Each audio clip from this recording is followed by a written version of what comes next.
Hello, everyone. Can you hear me?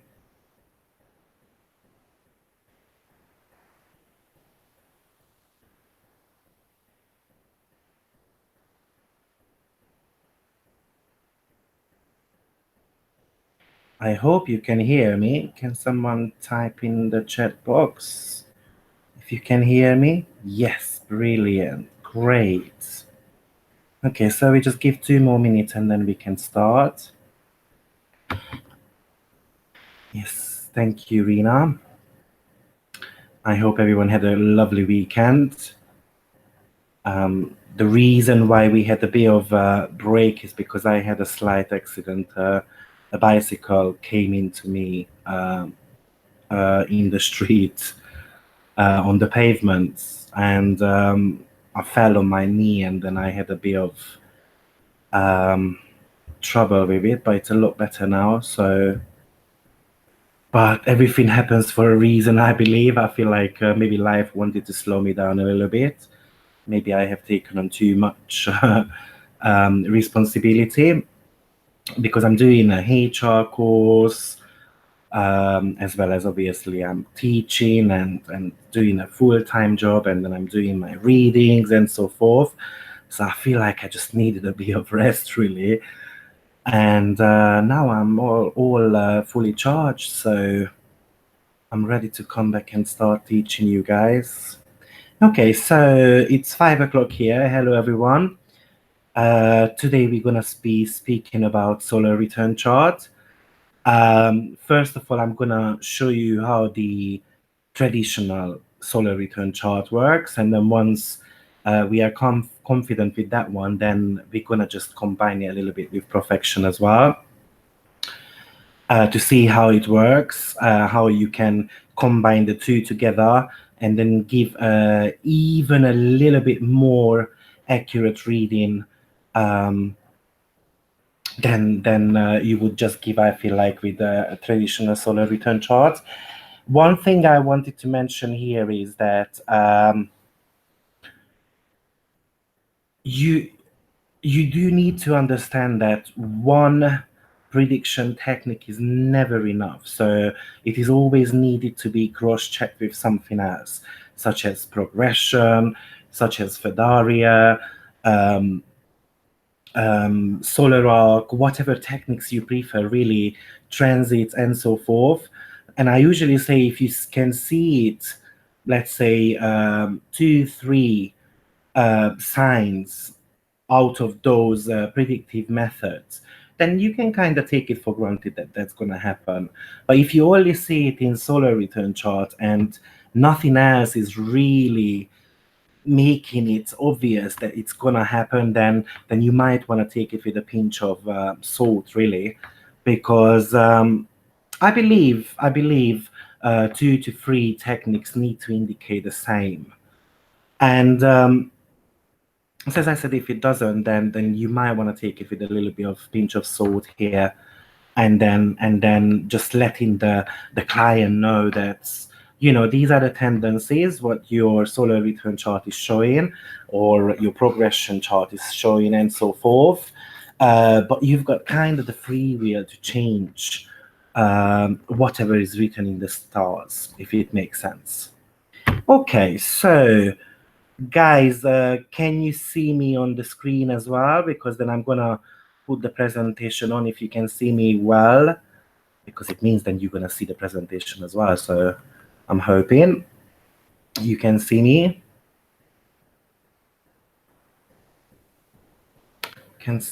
Yes, brilliant. Thank you very much. So, as I said, we're gonna be speaking today about solar return charts. This is quite an ancient technique as well, to be frank. And before we dive into, I just want to clarify with you what solar return chart is.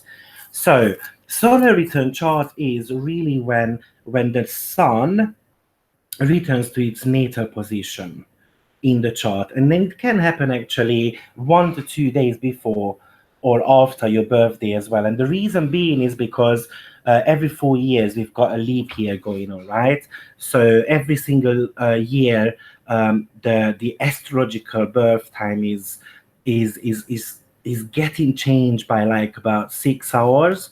So that's one of the reasons why it does not always happen on the very same hour and minutes when you were born. It can be quite accurate actually, even though you don't know your exact time of birth. So I would say you do need a 15 to 20 minutes exact minutes here, but if you don't have them um, fully accurately, it can still work quite well. And when it comes to solar return chart, I still use whole sign house system as well. So it even gives you a bit more flexibility as well, I reckon. Um, how long does it affect you? So what I've noticed is um, that it can start a good 2 to 3 months actually before your actual birthday, because we're talking about energies here. So at the end of the day, those energies can start working with you and within you a lot earlier, and actually it can start a lot later as well. It depends whether you still have got some unfinished business going on within your previous year. So just bear in mind, therefore, when you do a solar return chart, I always recommend to do that once um, a year before as well and the year after as well, and trying to combine those 3 years to get a clearer picture of your solar return chart. Um, so as I said, solar return happens around your birthday, plus minus one, sometimes very rarely 2 days as well. And what I usually do on my solar return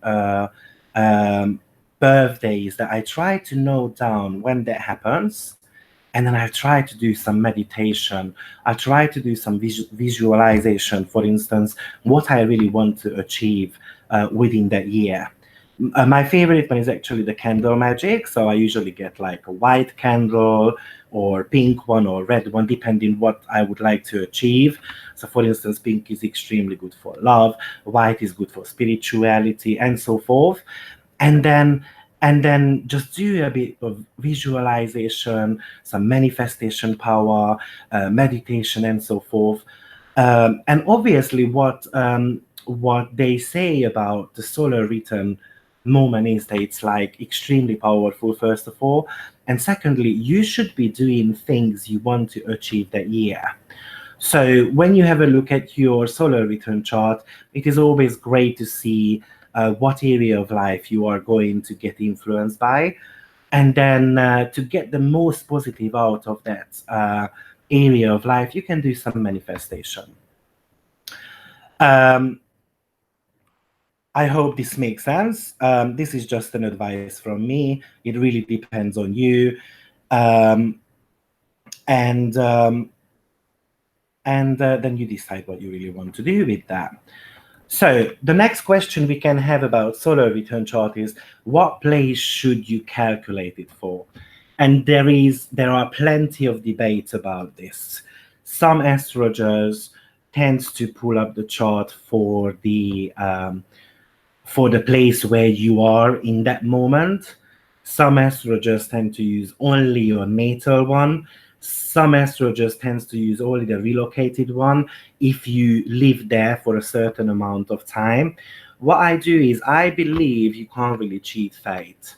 So let's say if you decide, oh, I don't like my solar return chart in New York, and I'm going to spend my birthday in Europe, in France, for instance, then the fate is going to change around a little bit. I believe that's not really happening. Let me give you another example. For instance, you've got the police is chasing you, and then you don't want to be caught, and then you're going to spend your birthday in another country to avoid being in the prison and so forth. I feel like that's a little bit of the chart, really. And also, let's not forget, you were born for a reason at certain area of the earth, and because you have to experience something. So what I tend to do with solar return charts, I usually have a look at the natal placement, and I usually have a look at the relocated placement as well. And then I try to combine those two together. I feel like that's something which is a lot. It's a lot better to do, I believe. Um, yes. So, for instance, if you permanently move somewhere and then you've been for a long time in that country, it's definitely worth checking both of those. This is my opinion. If you have got something similar, I mean, something different going on, in that case, I would say just go ahead with it, do the bits and pieces you feel it's right to do, and the way it works out for you, that just depends really on you. Okay, so, but to be frank, just to reiterate, cheating fate, I think it's impossible. So let me just show you on astro.com how you can actually pull up a solar return chart, just in case you are not familiar with it. So basically, you just type in astro.com. The computer is a little bit slow. Then you just need to edit the birth details. I'm gonna go on, let's say that one is just, I just figured this one out. It's no one birthday really. You press on continue. Then what you can see here is you can see here natal chart wheel. If you scroll down, you click on that and then you scroll down, then you can see some options here: natal and solar return chart, natal and solar return chart with houses. I would go for the natal and solar return charts. And then you just put down what year you want to have a look. Let's say you want to have a look at 2000. You type that in. Here you can choose what house system you use. You just click on the appropriate one. And then after, if you scroll down, then you can add additional objects here. So I tend to go for the part of fortune, just to see where the happiness and the joy and some financial abundance coming from. And I tend to choose Juno as well, because that gives me plenty of information about the marriage partnership. And then once you are done, all you do is you just click here to show chart, and you will get your solar return chart. So you can see this is automatically bringing up the place where you were born. So in this case, it's Paris. If you scroll down at the bottom, you can see click to choose a different reference place. So as I said, if you want to go for that option, then all you do is you just click on that, and then click off use birth place. You go on continue, and then you can choose here. Let's say this person lives now in Argentina. I don't know. Let's choose another one where the country comes to my mind. I mean, where a place comes to my mind as well. Let's say this person lives in Great Britain. You type in London, continue, and then you're gonna get your solar return chart for that place where you are at the moment. Okay, any questions on that so far, or is it clear? Any software that you would use beside astro.com? Well, I tend to use Solarfire, and I also have got a program which is called Regiomontanus. That's what I started using when at the beginning of my astrology career. But to be honest, it's not fully accurate. So then I bought the program called Solarfire, and I feel like that's quite a good one. To be honest, it's not the most user friendly. It's a little bit complicated. So to be frank, you can use astro.com quite well. It goes quite, it works quite well. I have been relocated Nova for 30 years, and now I'm returning to the natal chart area, and I agree, both mission doesn't change. Birth mission doesn't change, yes. Can you share your screen, please? You can't see my screen? Oh, sorry, I forgot to press share. Now, hopefully you can see my screen as well. Okay, so let me just show you again because you guys did not see. So let me just go through very quickly again. I thought my screen was shared.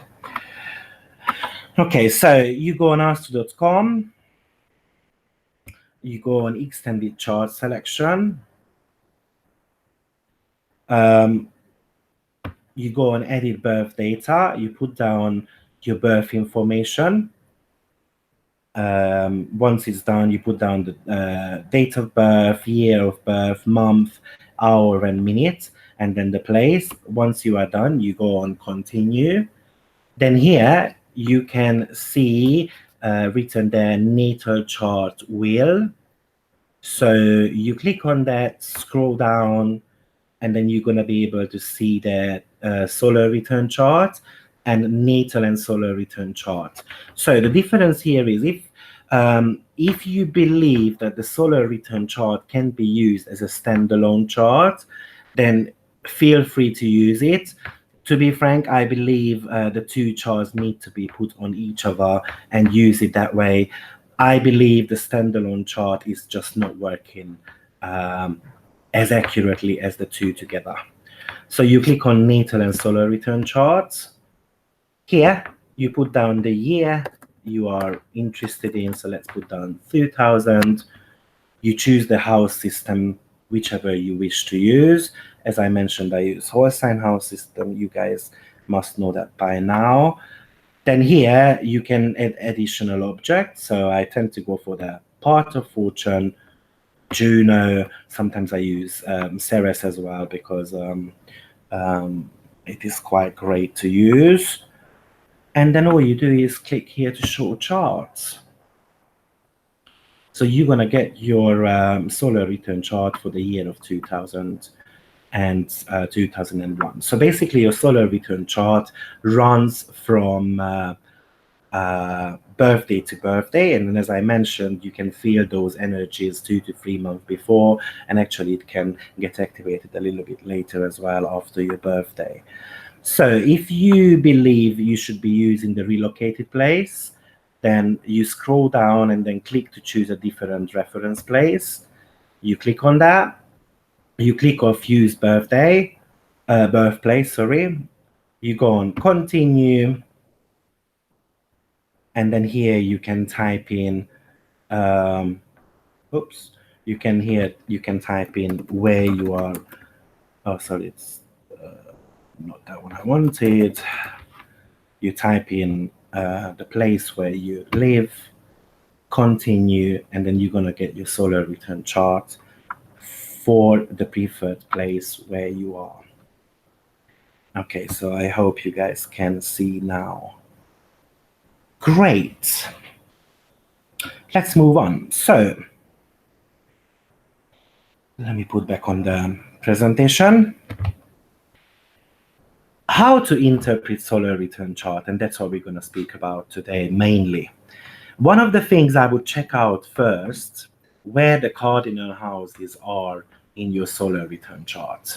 So the cardinal houses are the 1st, the 4th, the 7th, and the 10th house. To be honest, if you want to choose, you usually go for the rising sign and the midheaven a lot more than the 7th and the 4th house cusp. But it really depends again on you. So the reason why we check the cardinal houses first is because cardinal houses talks about action. It's about initiation, how you get ready for things. You are more full of energy and so forth. So most probably, if those houses are on, let's say, on a fire house cusp, most probably you're going to have quite an exciting and full of action of year. But if it's on, for instance, water signs, it might be something to do with your emotions and so forth.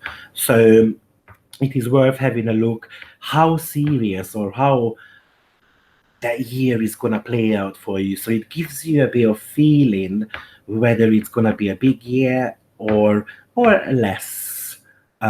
less important here, really. If it's unfixed, then it's all about stability. Things are working out a little bit slower than you expect. Also, it's talking about continuity. So it means that you have to carry on doing something what you have started in previous years in order for you to, manifest something bigger. And when it's mutable signs, well, it's definitely showing some changing in your circumstances, and it can be talking about actually finishing things up as well, because that's the last one um, of these house interpretations. So it can be talking about that you do need to finish a project, a little bit of makeover, a little bit of makeup to the project, what you are doing, and maybe next year you're ready to start something fresh. So I'm not going to go through what the cardinal, fixed, and mutable signs are, because obviously we have covered those already in previous lectures a couple of times. So now you must have a little bit better understanding about it. Just quickly, as I said, it's worth having a look at the first and the seven axis, because that is going to talk about your relationships. And when it comes to the fourth and the 10th axis, then it's more to do with achievement and social behavior, status, and so forth. So once you have got a feeling how the year is going to be, whether it's going to be a little bit slower or faster, then personally, I would have a look at where your rising sign is in the solar return chart, because this is going to give you an idea how you will act in that given year. Let's say how your approach is going to be to the matters what is surrounding you, and that is quite important. And the reason being, I'm checking the ascendant first rather than the sun, because you can have the sun in a cardinal house, let's say in the 10th house, but and then that could be talking about career and social status and so forth, achievements, success. But if you have got, let's say, a Pisces or a Scorpio rising going on that year, then maybe your approach is going to be a little bit more melancholic and not being able to, realize your true potential. So the second step, in my opinion, should be analyzing your solar return rising sign. So let's just talk about those a little bit in detail. So if you have got Aries rising sign going on, it this year could definitely be talking about taking charge. And you can even become a little bit impatient as well, because Aries is all about fast and energized and full of passion. So you want things a lot quicker to happen than it might come. There could be a sense of urgency to achieve your life goals as well, and you can work extremely hard towards those goals. But we know how hectic Aries can be sometimes, so it's just being aware of the fact that sometimes they need to slow down a little bit, or you need to slow down a little bit, and not forgetting that we need to take things step by step. Um, Actually, you can even be quite surprised that you've got quite a heightened energy level going on. And the reason being is, for instance, because if you are more like a relaxed or a shy person, and all of a sudden you've got all the energy boost around you, you can be quite shocked, and then you don't even know. What is going on with you. So one good tip is always to check how the person is it more like a female or a male person here, because obviously if more male energies are in the chart, then maybe this type of taking charge and being in the limelight type of feeling is not that overwhelming. But if someone is more like a passive person, um, then it can be a little bit overwhelming to face an Aries rising sign. And I also would say that you need to be careful in a way with people around you, as you might become a tad pushy. And the reason being is because Aries is the traditional ruler of your first house, right? And first house is all about me, and myself. So so not being not pushing people away from yourself, because at the end of the day people are assets around you, and then they can give you directions, help, and so forth. Sometimes obviously they can be a bit of blockage as well, for sure.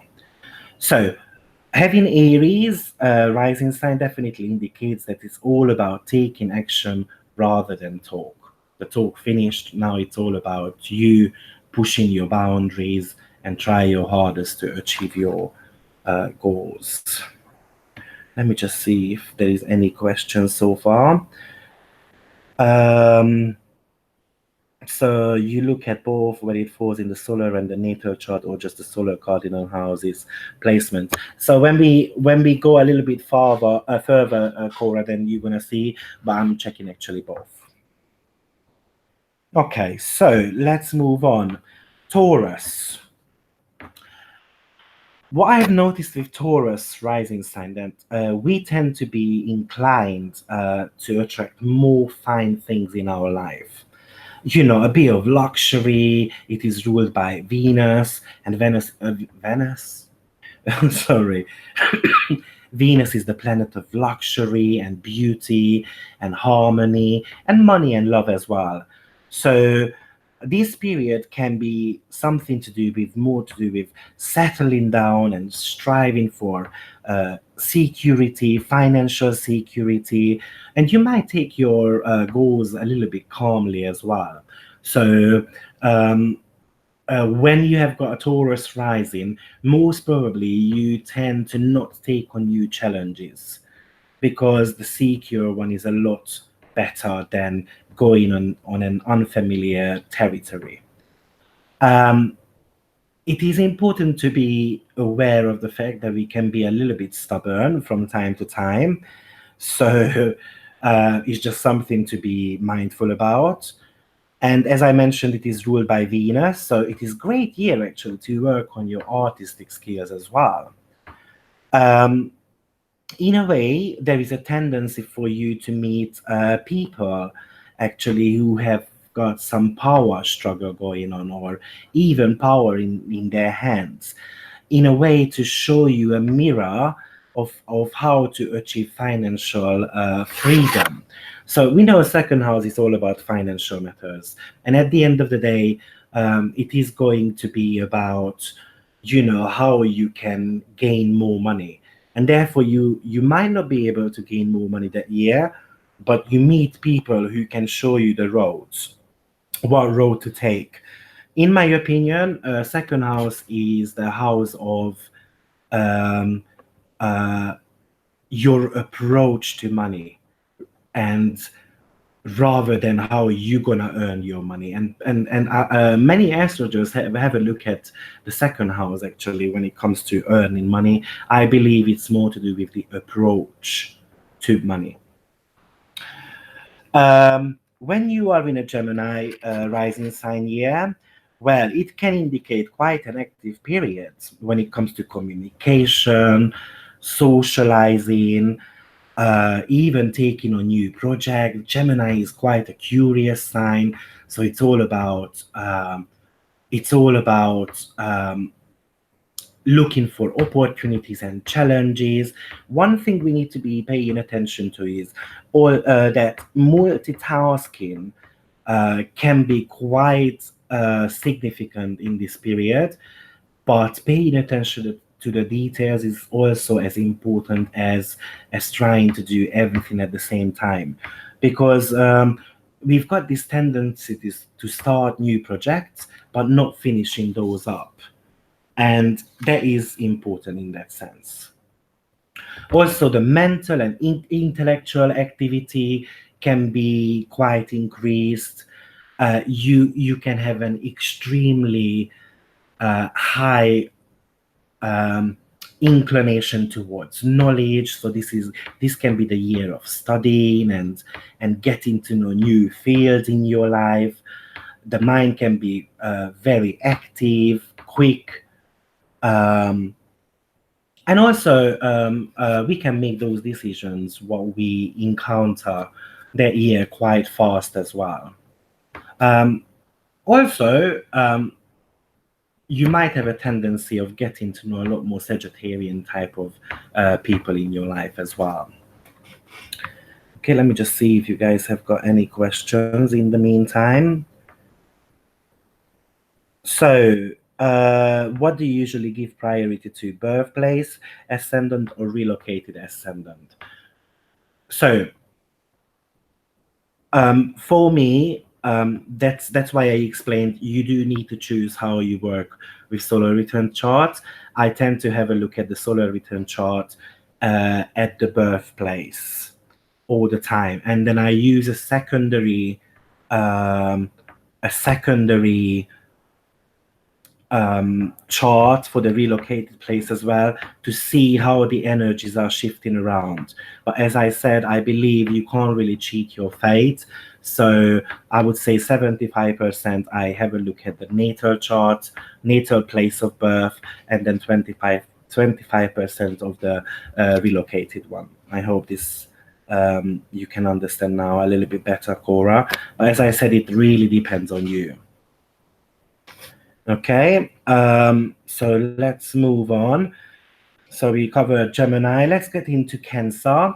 So, Cancer, well, this could be all about financial security as well as emotional security.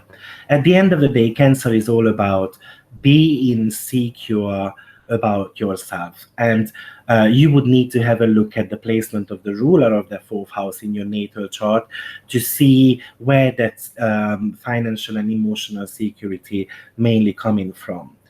You might think about having a family yourself, or actually the memory of your childhood can kind of kick on as well, and it could become quite an important and vivid it could become quite vivid as well.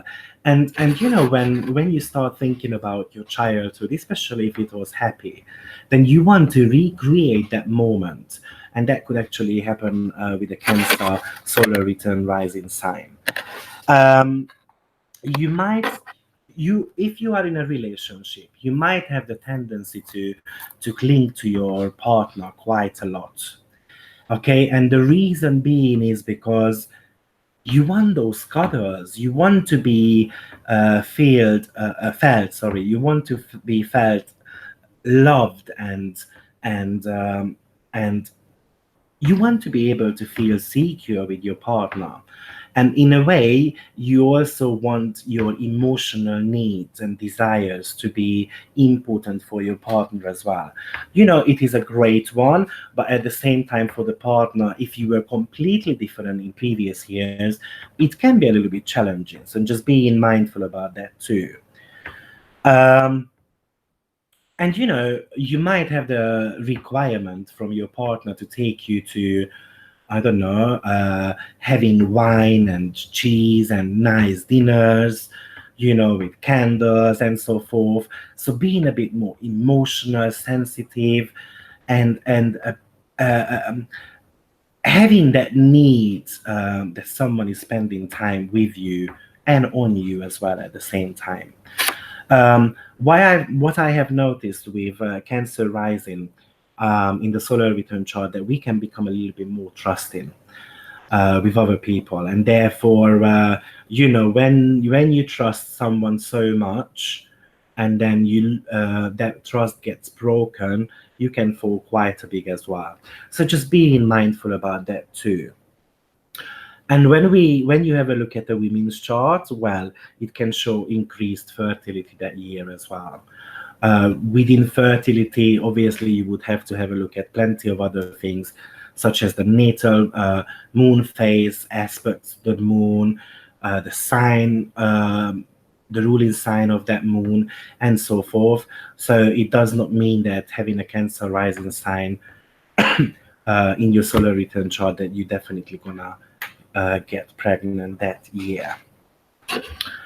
When it comes to Leo, well, this is I feel like this is the number one really. And the reason being is because at the end of the day, we're talking about solar return charts. And solar return, I mean, the Leo is ruling. I mean, sorry, Leo is ruled by Sun. So at the end of the day, having a Leo solar return chart, solar return rising sign is definitely indicating that the year is going to be, in a way, quite huge. And this year could be all about self-expression. You might feel like you want to shine and be recognized. You can become a lot more outspoken. Um, one uh, backfall of having Leo rising is that we might tend to become a little bit uh, too outspoken. We might exaggerate a little bit too much, or we might talk about our responsibilities and how good we are a little bit too more, and therefore it can sometimes push people away as well because um, this could be the year of bragging as well. It really depends again on the natal chart, I would say. If you've got natally tendency for that, then it can be even more heightened. If you don't have, it can be quite unusual for your friends and family around you because you can have that tendency to do that a little bit more, which they are not used to. Um, this year you can be quite creative and playful. It's all about fun and taking risks. Um, it is a great year to start your own business because at the end of the day, Leo rules fifth house, and fifth house is the own business, using your own creativity to, to create product and so forth. Um, and also, you can become like a magnet for the opposite sex. It's like your visibility is increasing, and especially if you've got, for instance, a full moon phase going on in your solar return chart, then increased visibility is definitely there. Um, and also, Leo rules love and flirt. So it can actually indicate that love and flirt can fill your year. So it's quite an exciting year. Just one thing to pay attention to is not to be too selfish. Okay, let's see if you guys have got any questions in the meantime. Oops, seems like Victor is preoccupied. So, hi Victor, would you take into account the progressed ascendant? You mean comparing the solar return ascendant with um, with your progressed ascendant? Yeah, of course. I mean, let's remember that the progressed ascendant is a lot bigger, um, a lot bigger. So it covers a lot more years, and therefore it is interesting. But yeah, you can compare, especially if they are different elements and so forth, because that could be indicating, if you've got a progressed, I don't know, Virgo rising, for instance, and then all of a sudden it goes into Aries, there is a big energy shift going on there. So it can even show you how overwhelming that year can be. Yeah, that's a good question. Seems like Victor is preoccupied. I'm not too sure what that you mean. When you look at the sign of the solar return ascendant, you pay attention to the Lord of the Ascendant in the natal. We're gonna be speaking about that Cora once we finished. I used to be in Cancer and now I'm in Leo. Yeah, so for instance, if you had a Leo solar return rising, that could be quite a big one. But let's say if you have got your progressed rising sign in Leo and then now you've got in Cancer, most probably you would not be as emotional. It would downgrade that a little bit. I can testify to this. My solar puts my Gemini sun in the 10th, and my Libra rising and Sagittarius moon now are together as a double Virgo. I've been insisting on all the while, packing cell and 30 years. Yeah, great. You guys can see the presentation on the screen.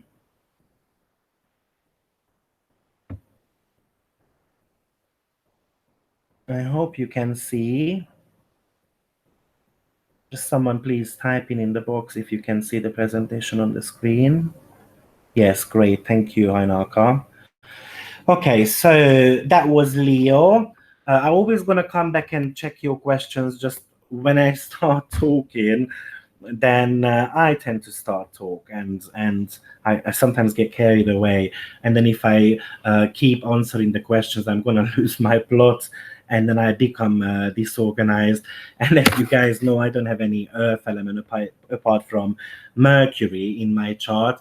So that one of the reasons I want these slides to be in front of me is not to lose what I want to say. And secondly, I feel like it's going to be giving you a little bit of something to look back to when I send it over to you. So I hope you guys like the slides, but it definitely helps me to stay organized. Otherwise, there plenty of water and fire in me would go all around for sure. Okay, let's go into Virgo. One of the main thing with Virgo is detail orientation, right? So it can indicate a period when you become a lot more perfectionist than before, and you can have that feeling of never being able to be fully satisfied with what you have created, and also you can become prone to work quite a lot. So, for instance, if you are in a relationship, I tend to find Virgo rising sign quite a hard one because you've got this tendency to work a lot. You spend a lot of time of organizing your life and daily routines, and and sorry, and you forget about your partner.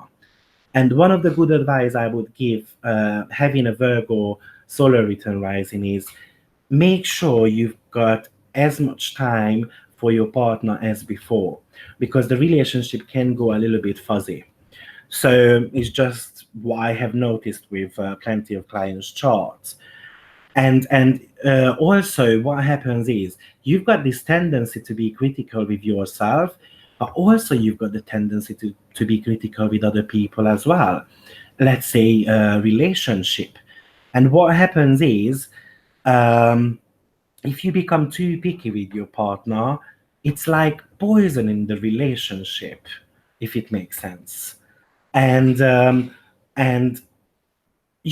you are too perfectionist about a relationship as well, then you really, really try your hardest, and all of a sudden everything falls apart. Because somewhere in the system there is always going to be a little bit of glitch which you haven't managed to think about. Um,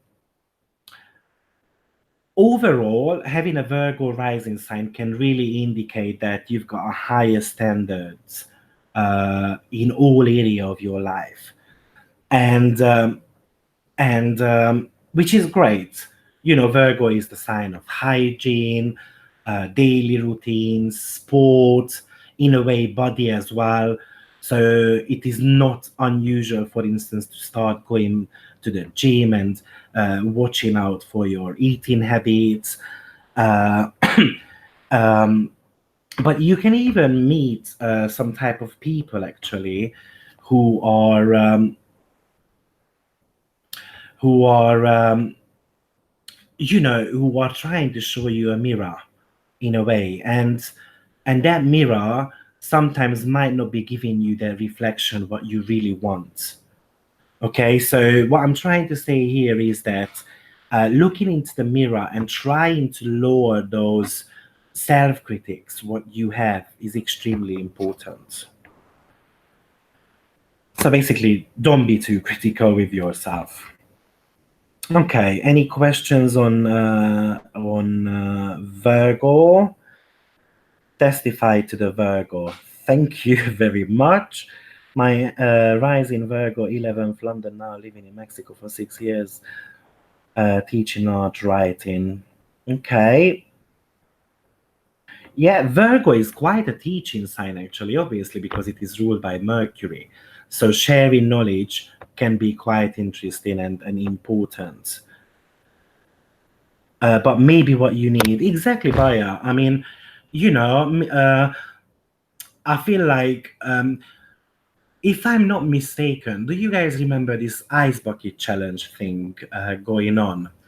I feel like that was happening when when someone had a Virgo solar return rising. I read that somewhere. I can't remember where it was, but anyway, it would make sense because obviously it's like pouring that ice cold water and ice on yourself is just like waking you up. Hold on a minute, your life is not going the way it should be going. And let's not forget that sixth house, which is ruled by Virgo, also talks about karma as well. So it can be actually a wake up call. I haven't done tarot readings for a while, but as far as I remember, the Judgment card, which is talking about the wake up call and those zombies or bodies are rising from the ground, is also somehow a Pluto and somehow it carries Virgo qualities as well, as far as I remember. Um, yes. Okay. Great. I hope Virgo makes sense.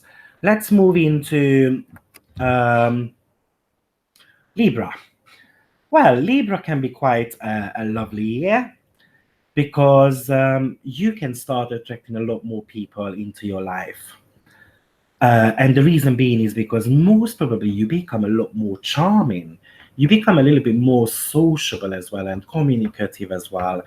And Libra also rules fashion, and therefore you pay attention to the presentation of yourself to the world a lot more. You know, makeup, hairstyle, uh, clothes, and so forth. I remember when I had my Libra rising sign, I become so obsessed with not necessarily fashion, but with colors. So I had about 30, 40 pairs of trousers, which I was so fascinated about. And and I had orange, green, blue, every single color you can imagine. And also, what tends to happen as well with Libra rising is that obviously the way you present yourself to the world becomes quite important and significant. And what happened that year, I really went on diet. I really wanted to lose weight. I remember that was, I believe, in 2006, and of course there was a psychological reason behind, because at the same time I wanted to get into partnership as well. I was tired of being single, and psychologically speaking I was like, oh, the reason why I'm not in a relationship because I'm fat. So I started working on that, and I became too obsessed with it, and basically I lost 60 kilograms in 6 months time. And what I did was I went uh, to do running twice a day, 1.5 hours in the morning, 1.5 hours in the evening. I completely cut out of carbs of my life and so forth. And the problem was basically that it wasn't about me being in harmony with myself. I wanted people to see me as a better person, and I thought it was all about the appearance. And this is what Libra does. It's all about appearance. It's all about harmony as well. For instance, if you are in a relationship, then it can indicate that this could be a great year when you actually deepen your relationship. So, for instance, with a good Jupiter and Saturn placement, you can even get married.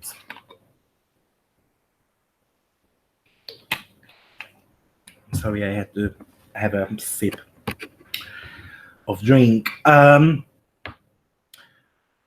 And if you are not in a relationship, actually, you can become a little bit more visible as well on the relationship field. So you might encounter some romantic partners as well at the same time.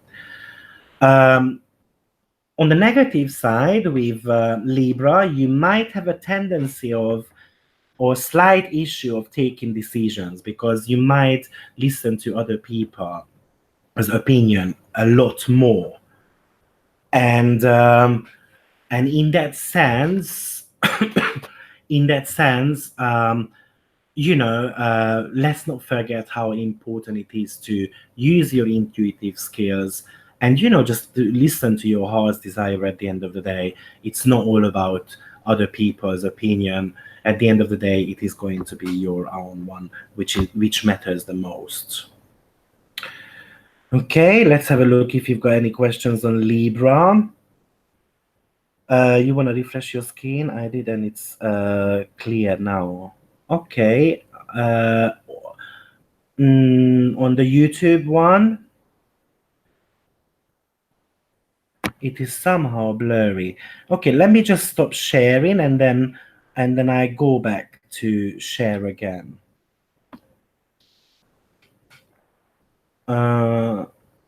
Almost stop broadcasting. Okay, stop sharing.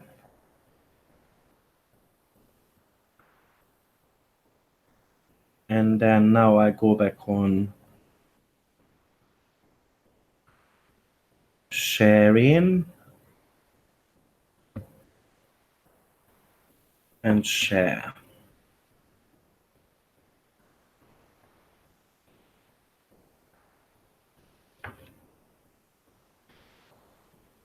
Okay, is it any better now?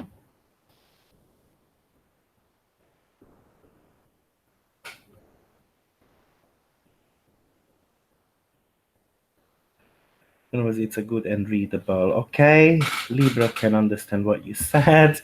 Yeah, great. All right, Libra, solar return rising. I was so eager to please in that year.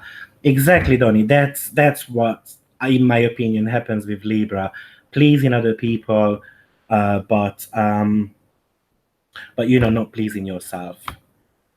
Great. Let's move on. Oh, am I sharing? Yeah, I'm sharing screen. All right. Okay. So Libra, Scorpio.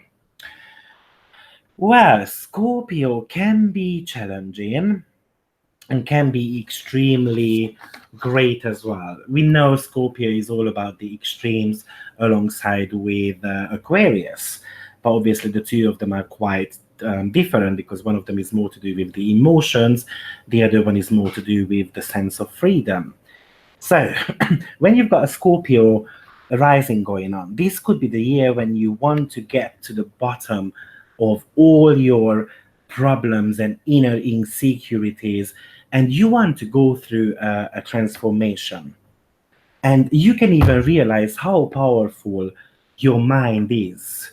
And it's like wanting to clear all those channels within your mind completely, and it's like the phoenix bird completely burning everything down around you and then start completely fresh, rising up and just showing a completely different side of you.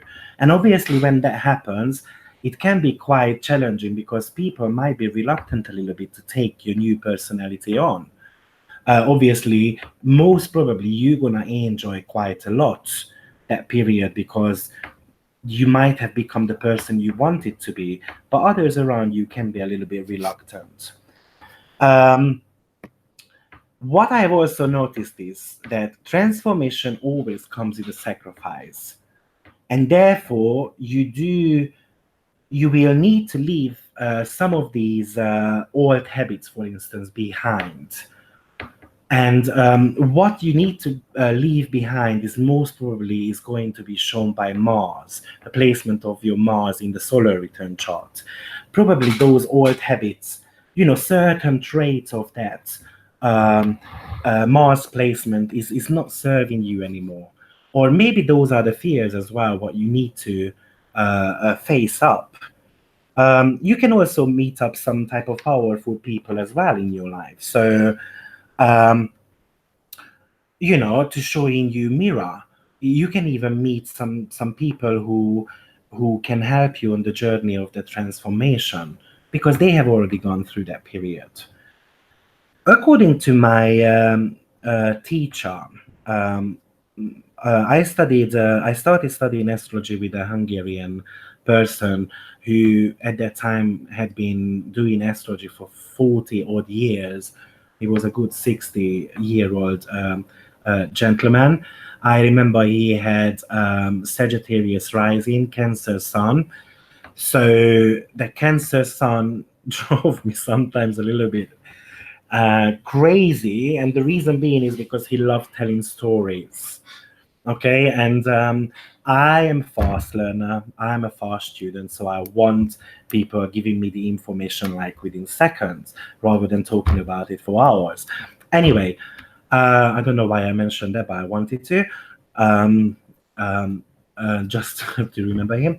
Anyway, he said he taught us that eighth house also describes the ideal partner, your true desire when it comes to partnership.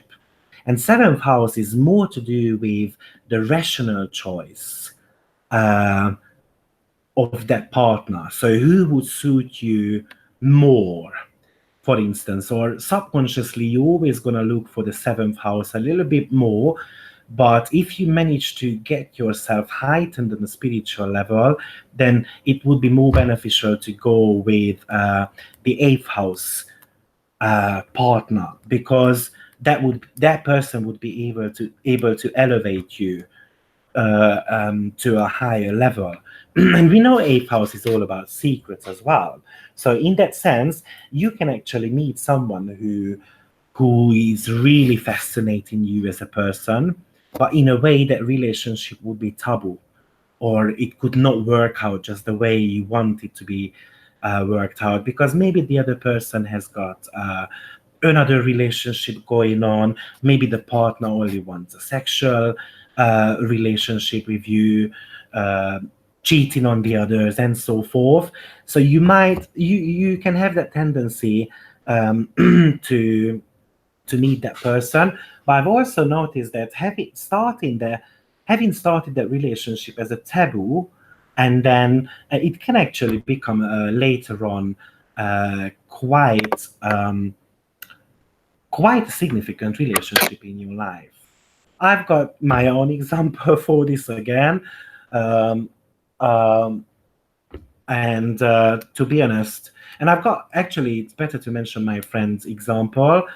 Uh, um, she's been in a relationship for 15 years.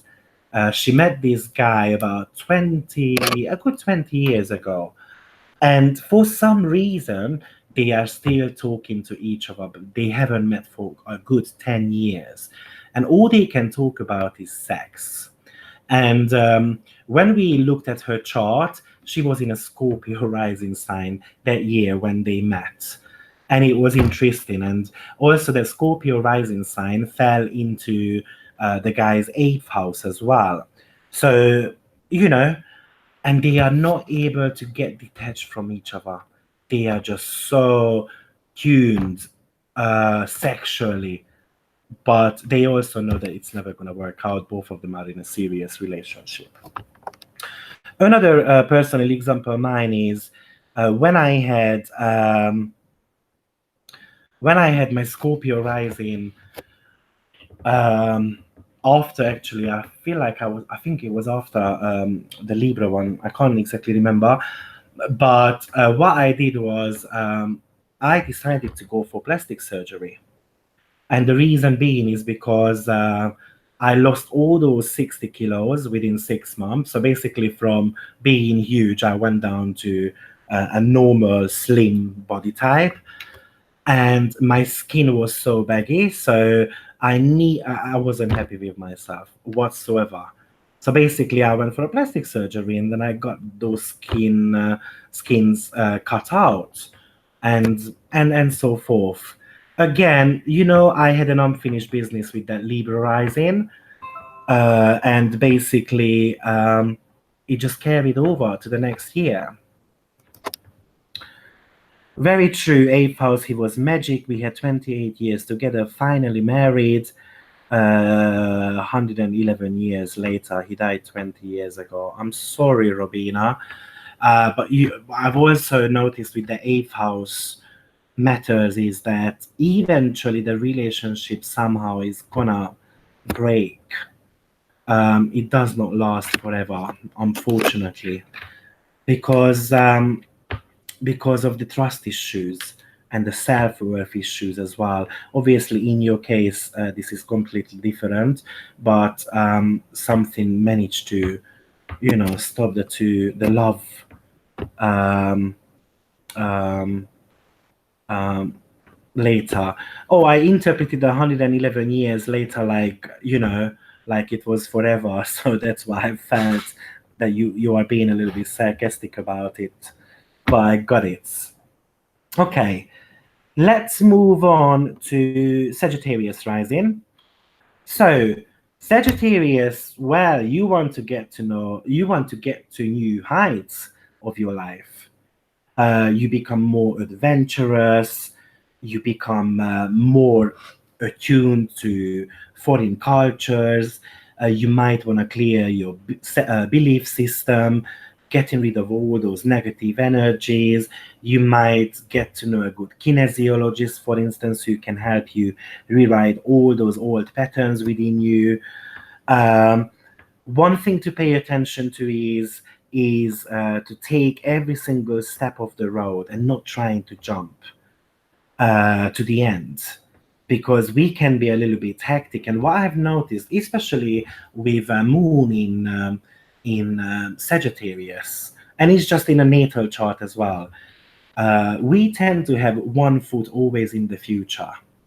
And in a way, it is necessary to take every single step of the road, because we need those bumps um, to improve. We can't just get everything at the same time, right? Yeah, so as I mentioned, you might incline to travel a lot more with Sagittarius rising, discover new perspective of your life. Um, and it doesn't necessarily need to be a physical travel. It can actually talk about we can actually talk about some spiritual travel as well. So your faith can increase, your faith in yourself can increase, and actually just believing in something can become a lot more adamant as well. To be frank, after the Leo rising, if you are interested in my opinion, after the Leo rising, most probably Sagittarius solar return rising is the second most important one in a way, or a second most exciting one.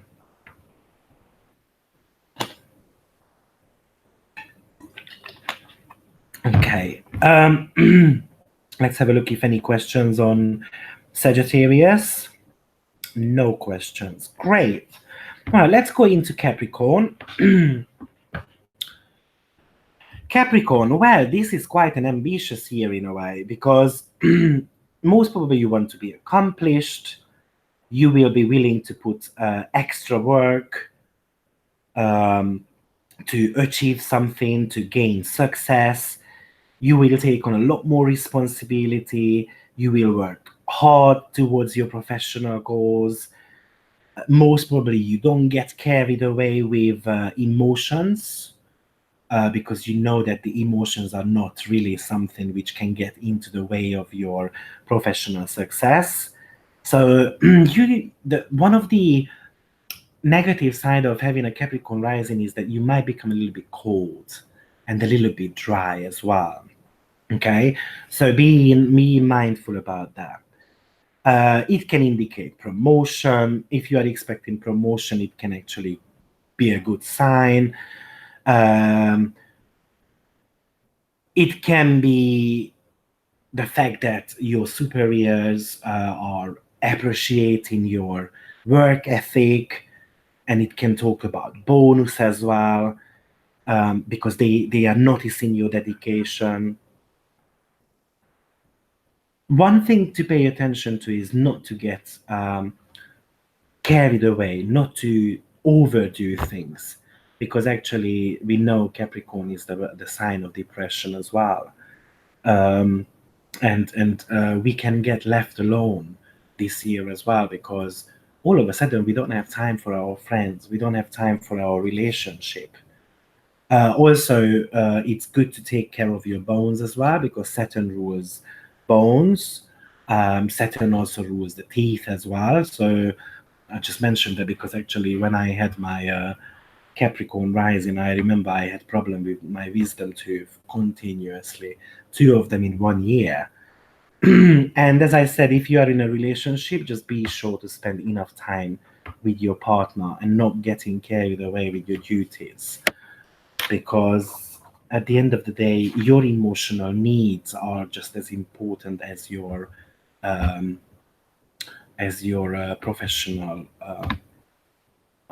attire.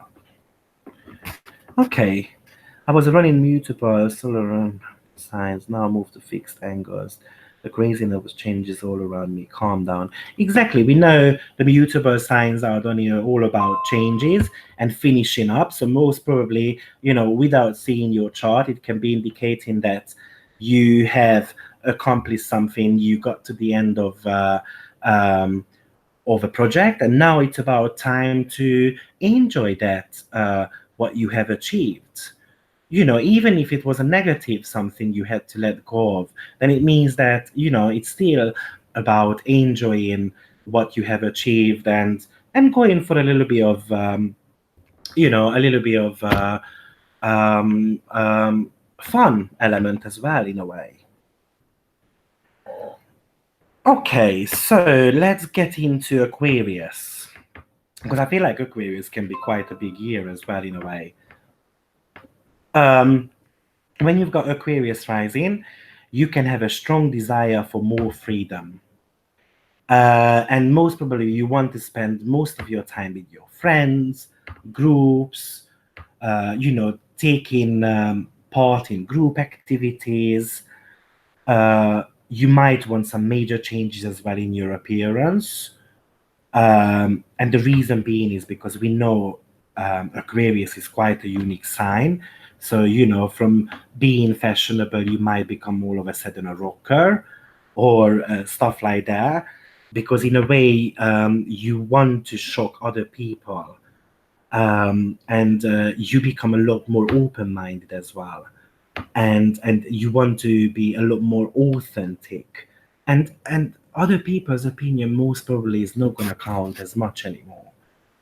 um you know Aquarius rules electricity and buzz as well, so it's like you get in an you get electrocuted, and all of a sudden you can't stay in one place, and then you just want to experiment plenty of new things as well.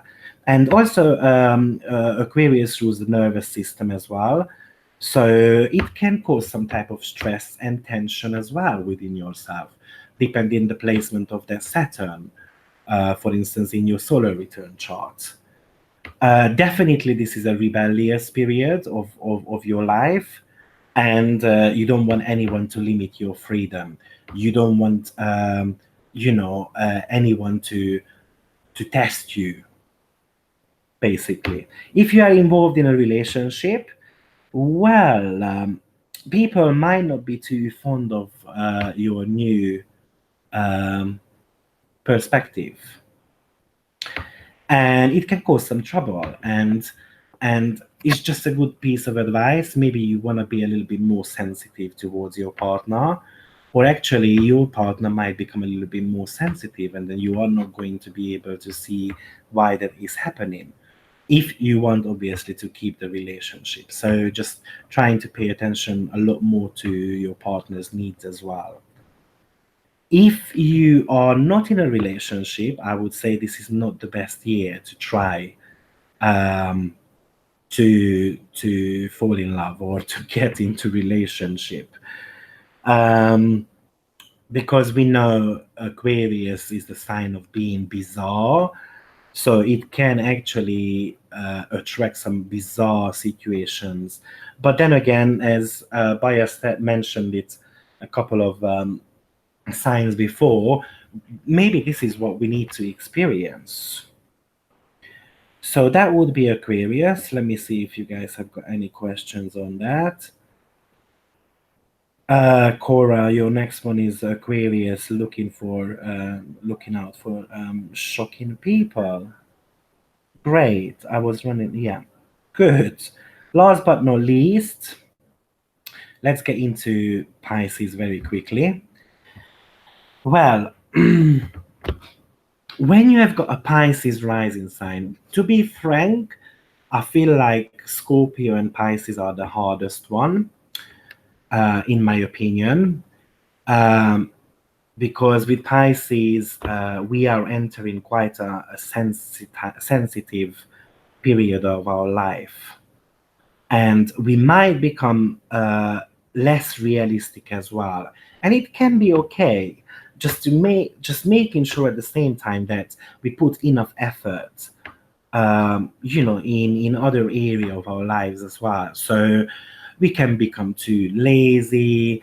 We can we can become a little bit too overwhelmed with the fact what's going on in the world.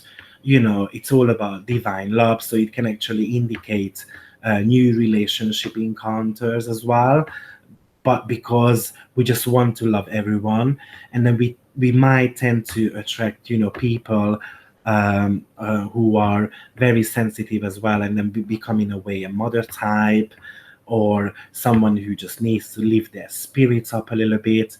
We also know that Pisces is all about retreat as well. So it can indicate that we might need to step back a little bit and reevaluate what we have achieved so far, and being a little bit of a loner in a way. Um, so my least favorite one is Pisces, to be frank. But again, when we are talking about creativity, and if you manage to figure out what creative side you have in a Pisces year, you can really turn the year around. If you realize your psychic abilities, for instance, you can really, really realize, or you can really, really turn the year around, and it can be quite exciting as well. But in a way, I would say, you are at the end of the road of a project, and basically it can be talking about you finishing the project up, and then go on the next level. And with Pisces, not being a little bit deluded and not paying attention to things because we are too dreamy. You don't want to carry it away with those projects. um, yeah, so be trying to be a little bit more focused when it comes to Pisces. Great. Was running Aquarius rising astrology. Exactly, yeah. Aquarius can be ruling astrology and any type of things. And yes, and what I've also noticed with Aquarius rising, that we tend to make a lot more friends, and whoever is not serving us anymore, we just dispose them, and we can dispose them actually in a quite rude way as well. So it's just another thing to pay attention to when it comes to Aquarius. Okay, guys, so we went through quite in detail in regards to your solar return rising. So I would say this is going to be your second step, analyzing the rising sign to see how you're gonna approach the year, how you will act. And once you've done that, then you should be having a look at where the sun is falling into your solar return chart. Okay, so we are nowhere near to start analyzing charts yet. So just have a look where your sun is.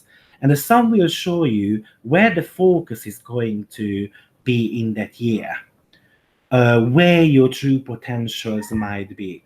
Obviously, you're gonna have a look at the aspect and so forth with the sun, but we just get that a little bit later. So very quickly, I put up a slide here about the solar return suns, because after I realized you might want some extra, knowledge about But I feel like you guys know this, so we might want to go into. Let's just run through a little bit.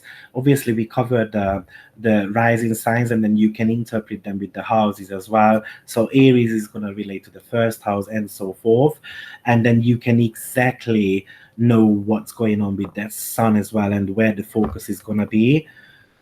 You guys want me to quickly run through, or is it going to be clear? Just a couple of you, if you mention, because we can run through those um, solar return sun sign as well, but I feel like you guys are gonna be fine with that. So we can maybe spend a little bit more time on checking out some charts. Okay, so no answer, so it means that you don't want it. Great. But just put there some of those bits. Great. So once you know where your sun is, as I said, you're gonna have a look at the aspects to the sun, malefics, benefics. So I'm sure we have spoken about this, but let me just go through those again. When I speak about malefics, I usually tend to speak about Saturn and Mars, and when I talk about benefics, I'm talking about Jupiter and Venus.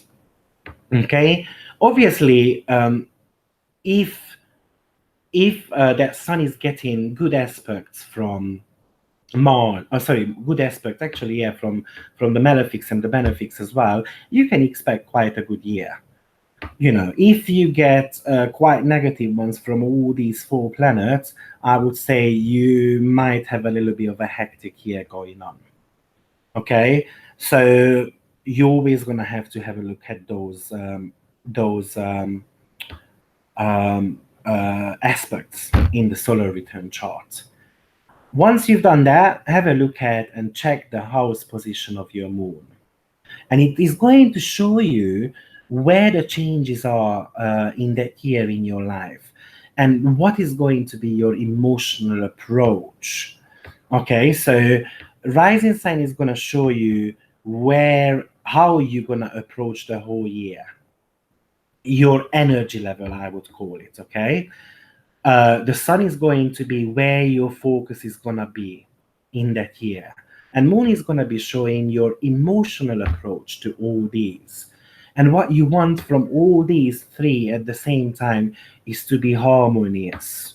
So in that step, I would say you would need to check out whether the sun and the moon like each other, or there is this poem by Vian, and I am not sure what exactly the title is, but it's basically a debate between the heart and the mind.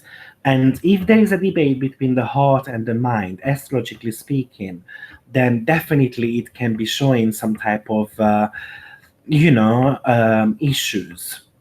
But if it's harmonious, then everyone wants the same thing. So that's lovely.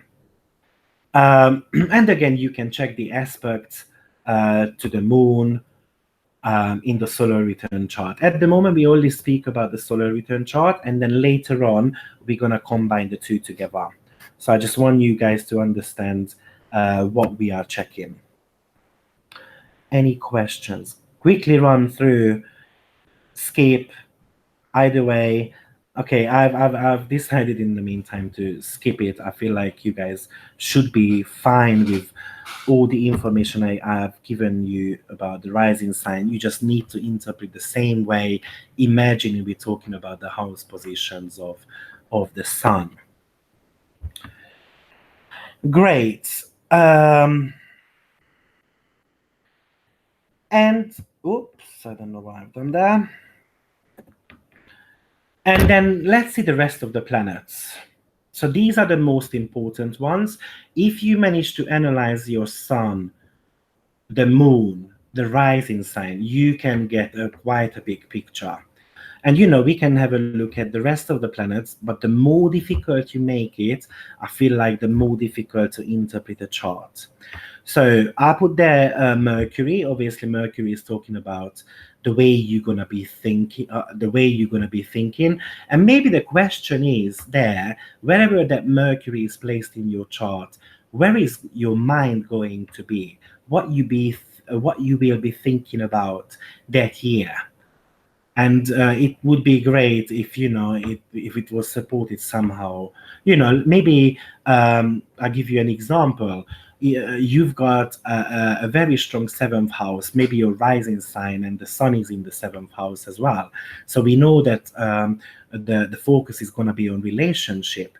But let's say your mind might be in the eighth house. Mercury being in the eighth house could be indicating that actually your mind is somewhere else.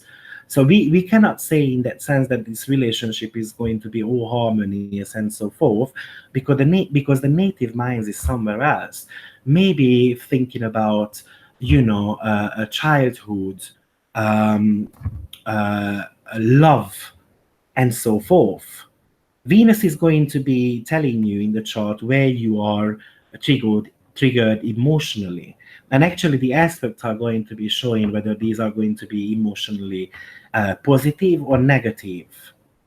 For instance, if you've got a square going on between the Venus and the Saturn in your solar return chart, you know that that might be something to do with the parental figure, and emotionally it's going to be a little bit draining. Mars, it's going to be showing the area of life where you're going to be extremely active. Same again, is it harmonious or is it a negative aspect? And also because Mars tends to show our where we want to take charges in our life. So what area of life you want to be independent, or what area of life you want to take charge in? This is what the Mars is going to be showing in your solar return chart. Jupiter, what area of life will you be lucky, or what area of life you want to expand? And Saturn, where will you experience some blockages? We know that Saturn is the planet of tests. So, what area of life are we going to get some tests to test our faith, for instance, in ourselves? And also, we know Saturn is the planet of reward as well, after putting so much effort into one area of life. So, what area of life can you actually can get reward in the end if you manage to pass that test? The modern planets, I put them there. The reason being is because I know some of you are using them. I tend to not use them, but you guys, if you want to know, Uranus, what do you want to break away from? That's the question you need to ask. Neptune, where will your creativity be shown the most? Um, and Pluto, where do you need to transform the most? What area of life you need to transform the most? Let's have a look. Any questions? Okay, mine is in the 11th, so clients strong in here. We are studying Astro more. Okay, so I feel like you guys are fine so far. How about if we take a few minutes break? I need to stretch my knee. For sitting too long is just a little bit of pain. So if you don't mind, guys, then I will take just 5 minutes break and then we can carry on. Okay. Thank you very much.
I am back, guys.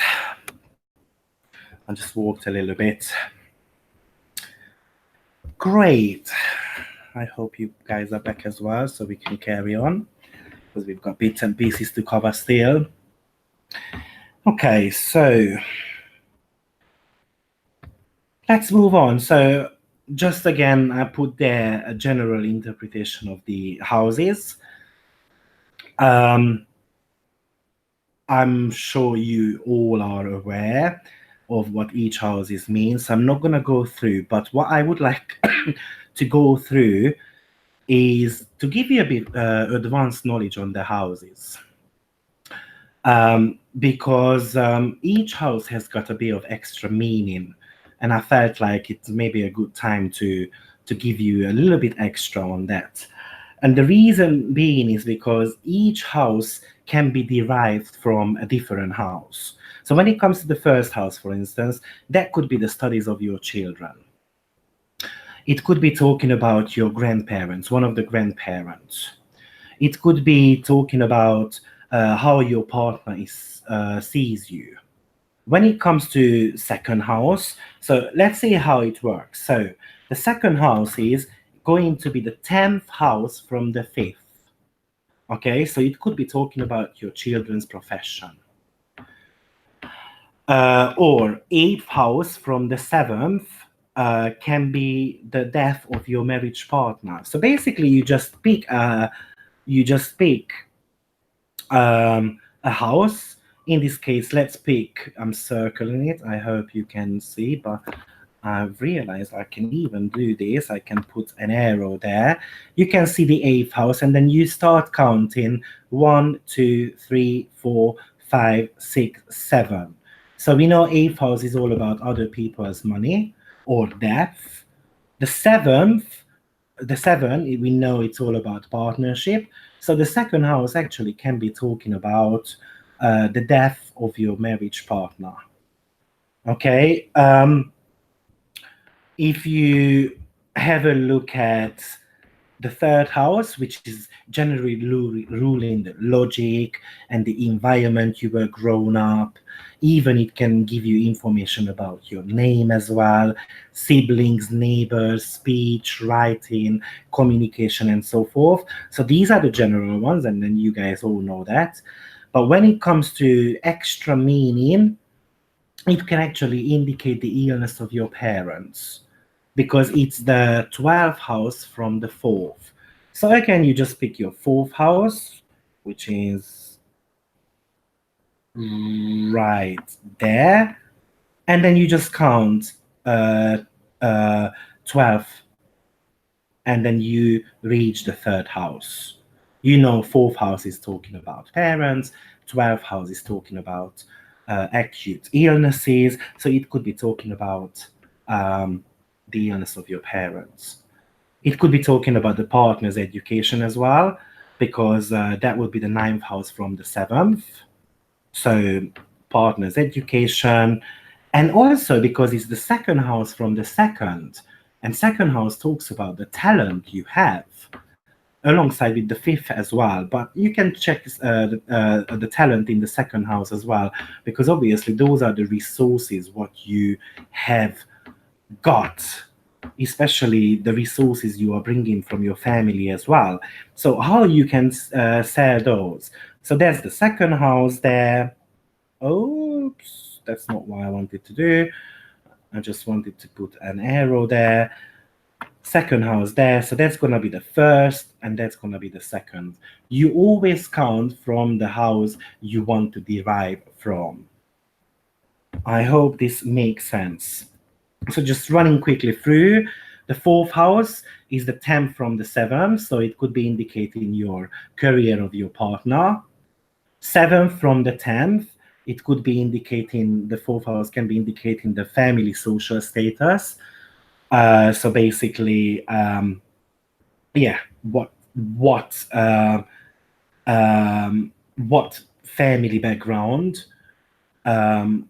you are coming from, financial background of the siblings. So now probably you understand how it works. And then also there's the 12th house from the fifth as well.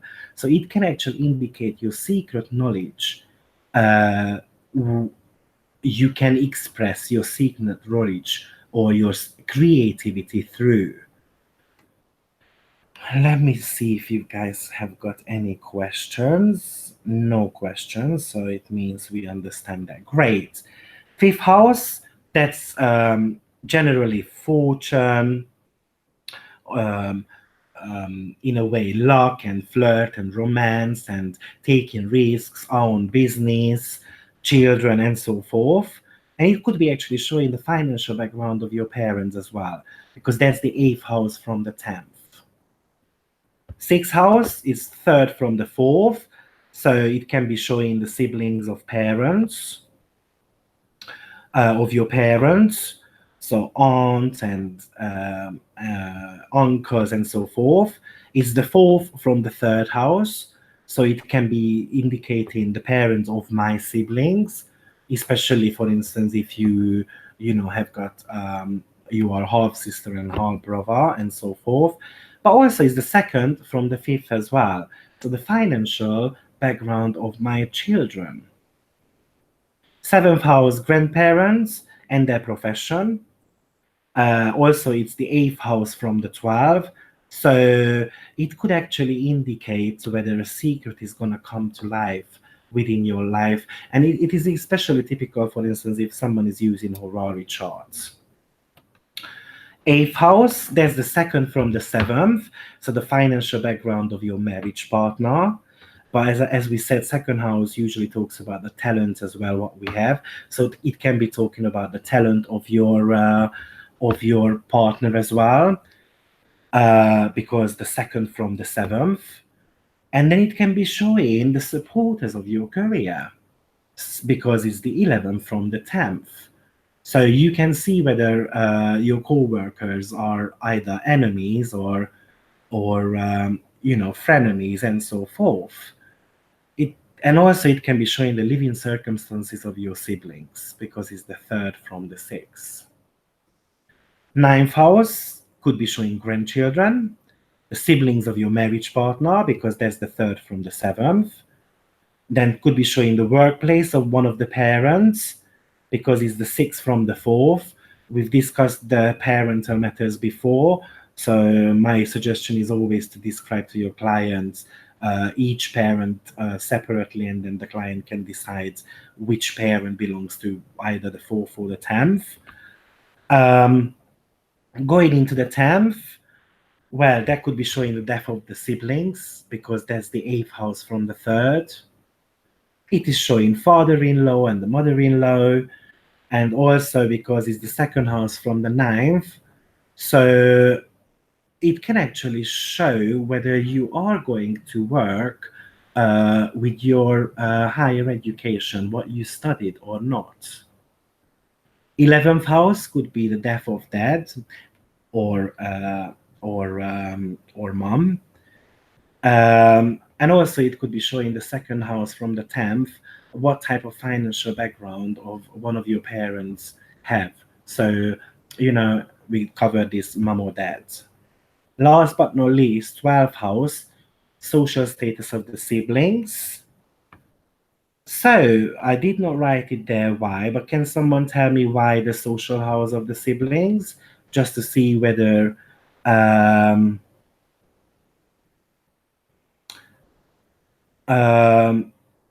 can someone tell me why the social status of the siblings, the 12th house is, so that I know that you guys understand.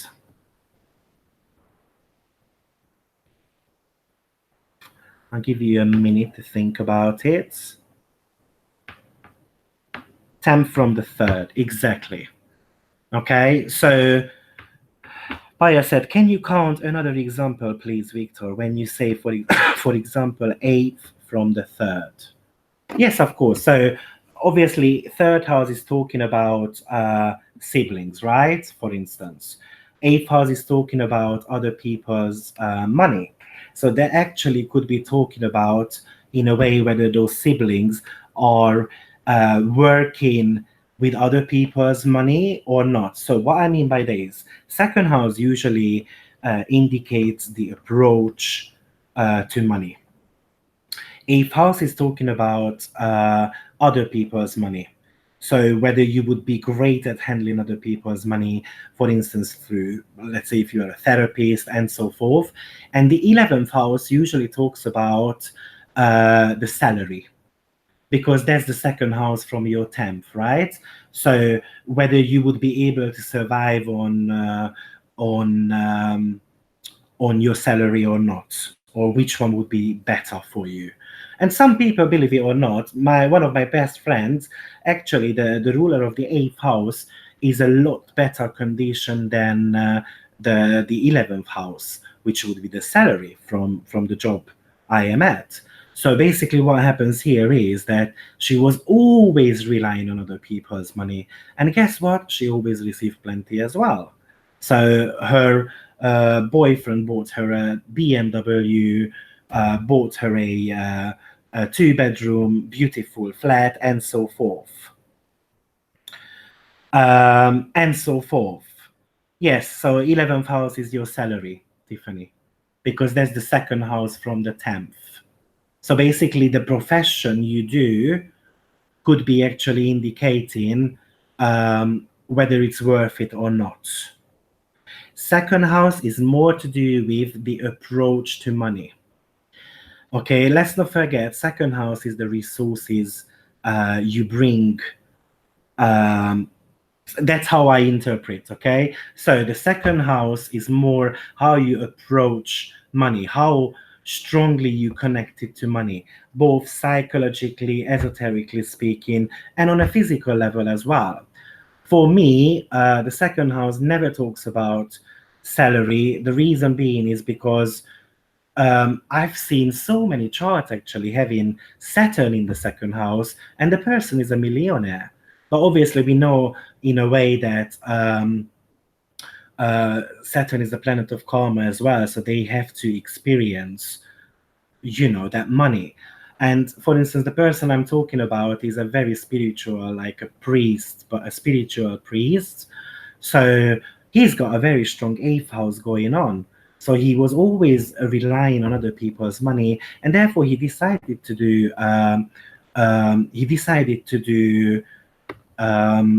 like these spiritual gatherings and holidays and so forth in summer, and in that sense, yeah, he became a millionaire.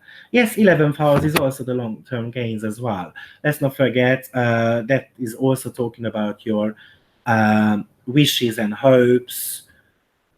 But as I said, 11th house is the second from the 10th, and 10th house is your profession.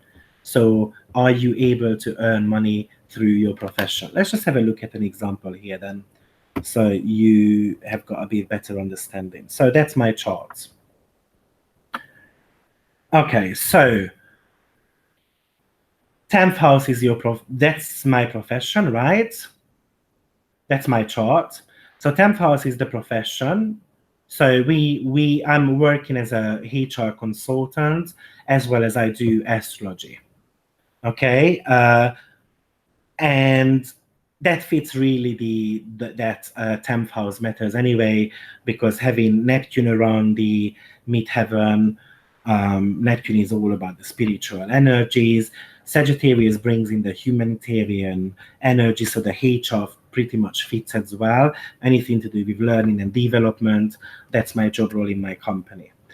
So the second from the 11th would be the 11th. Second house from the 10th would be the 11th house, which is ruled by Saturn. And Saturn is in my 9th house, in the sign of Scorpio. Believe it or not, actually, I'm making more money through spiritual activities than with the HR consultancy position, because 9th house is all about teaching. If Scorpio is all about esoteric knowledge, occult knowledge. But if we have a look at my second house, the second house is ruled by Mars. and it's in the first house. So that could be indicating that I should be working with my body, for instance, or I should be working on bodies. And guess what? I am a massage therapist, and I used to work with kinesiology, and I did not make any money whatsoever. Um, Obviously, that Mars is in the sign of Pisces, which brings in the sensitivity and so forth. So, in that sense, that second house is not the greatest for me. And having a look at the eighth house, which is ruled by Venus, okay, so an eighth house would be other people's money. Having that in the sign of Pisces, where we know Venus loves being, so it's still working somehow with other people's money and working with spiritual knowledge. And also, I would be able to work most probably as a prostitute as well, but I doubt that because I don't have the body for it. So let's park that topic. I hope this makes sense. Um, Probably test it within your chart and see how it fits, Tiffany, and then you might see that it works out. This is how I approach the financial matters. I know I'm never gonna be a prostitute because I don't feel I look like one. My self-confidence is not there. But then again, for instance, I've seen it. So I had recently three of those people's chart in front of me in the last 1 month, and they asked me, "Shall I carry on?" And then I had to say yes. So let's put the joke aside and let's move on. Okay, I hope it makes sense how we work out these derived houses. Any questions on those? Any other questions before I move on? Eighth house in first and be a pimp. Thank you, Donnie. Let's park this sexual topic. I might do a webinar on sex, so we can talk about that in more detail. But by the way, I'm getting ready for a money manifestation through astrology. What type of work you should be doing? I might do that in July, August time, and then I'm gonna go through actually each of these aspects as well, how to make money through astrology. So, but I'm gonna announce that a lot later. Great, no questions. Let's move on. So, we are getting there to read some charts. We are not too far away. So, some rules to consider. Planets in the cardinal houses always get a lot more attention because we know cardinal houses are all about action orientated. So, we know that year is going to be a lot more important. The more planet you have in cardinal houses, the more important the year is. That's like a general rule. Okay, so and I know someone is going to have a question. I'm psychically sensing it. We are still talking about the solar return chart, but yes, I'm talking about the solar return plus your natal one as well when you put them together. Okay, but eventually I always use the bi-wheel chart where you can see both of them together. Also, what's the highest planet of the solar return charts? So that's an interesting one. So the highest planet of the chart is always going to be the one nearest your midheaven. Okay, I think, if I'm not mistaken, in Vedic astrology they also call it as the soul planet. Okay, because that is giving you a direction, but I might be talking rubbish, so don't listen to me. I think it's called the soul planet. So the highest planet of your solar return chart, let's just have a look where midheaven is in this example. Midheaven is there. The highest planet is moon. So it's definitely indicating that the moon is going to be quite a big part of your year. okay? Because that is going to drive you, that is going to lead your soul towards certain bits and pieces. But when we actually have a look at this chart together, then we're going to analyze that a little bit more. Okay, great. So these are the first three general rules you need to consider. I put there the lunar nodes because I feel like the lunar nodes actually are quite important in solar return chart as well, because the south node is going to be showing you where you need to let go of something. And I should have put that with 2F before Donny starts criticizing. Right, and the north node is going to be showing the area where you need to gain something. Okay, so it is always good to have a look, and karmically speaking, what you also need to experience that year. So I give you some type of like a checklist here, what you should be considering, summarizing all the knowledge what we have had in the last 4 occasions, and then we can start working with this. So what house does the sun fall into? That's going to be quite an important one, right? Because that is going to be showing you where your focus is going to be that year. So if your sun is falling into the 7th house, the relationship is the focus is going to be on the relationship. If it's in the 9th house, maybe it's on travels and studies. If it's in the 4th house, maybe on family matters and so forth. Having the sun in a cardinal house definitely indicates that it is a lot more important here. What house does the solar ascendant or rising sign fall into? That is going to give you information about how you're gonna act that year, how you're gonna approach actually the placement of the sun. Okay, any conjunction to any planets, sorry, any conjunction, so just conjunction to any planets, which is if your solar return rising sign is in conjunction with Venus, to your natal Venus, sorry, that's definitely a big one. So that Venus gets a heightened energy in the chart, and we need to specifically look at it. What house does the moon fall into? Because that is going to be giving you information where your emotional needs are that year. Emotionally, how you approach the year as well. You can look into it a little bit deeper. What is the moon phase in the solar return chart compared to your natal chart? We spoke about lunar phases already quite a lot, so I'm not going to explain it again. But, in a way, it is talking about your visibility. So how visible you are that year.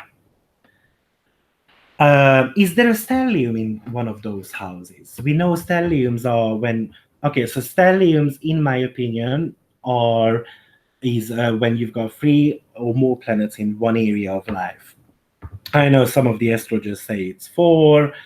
In my opinion, 3 in the same sign, and 4 if you use the method where the first and the last planet are within 30 degrees from each other, but maybe in a different sign. Okay, so if you've got 3 planets in one sign, I consider that to be a stellium. Okay, because definitely that's going to be something important that year. The focus it's like having the sun there, basically. And where is the midheaven in natal chart? And that is going to show you where you can achieve success that year. So let me have a look if you've got any questions on this checklist. So I've missed the last 3 classes. Congratulations, Astro Queen. but now I have time to catch up and focus. Hi, everyone. So I believe you've received the links. To be honest, this is not really linking to the rest of the topics, but it's good to mix them up a little bit. Okay, great.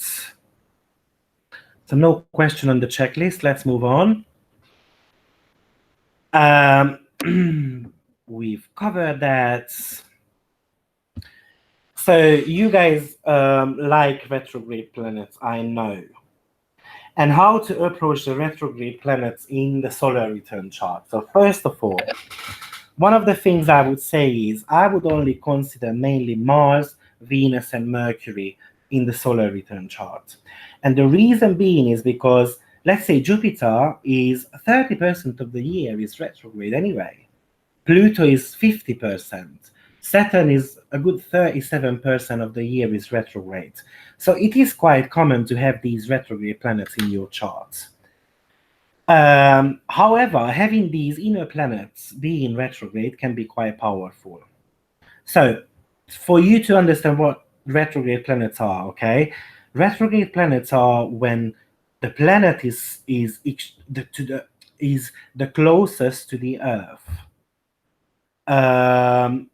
and it's closer than any other times in their orbits. And because they are so near to us, during these times, in a way, they require you to become more aware of their planets, or it requires you to become more aware of how you run that planet according to that, or how you run the show according to their planet. So basically, what is ruling in your chart.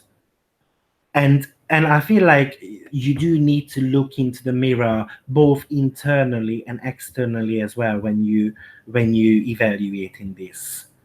So basically, in general, I would say these planets are kind of inviting you to look more deeply into what the planet is really meaning in your chart. And in solar return chart, actually, the retrograde planets usually describe something you are moving out of or you are moving away from.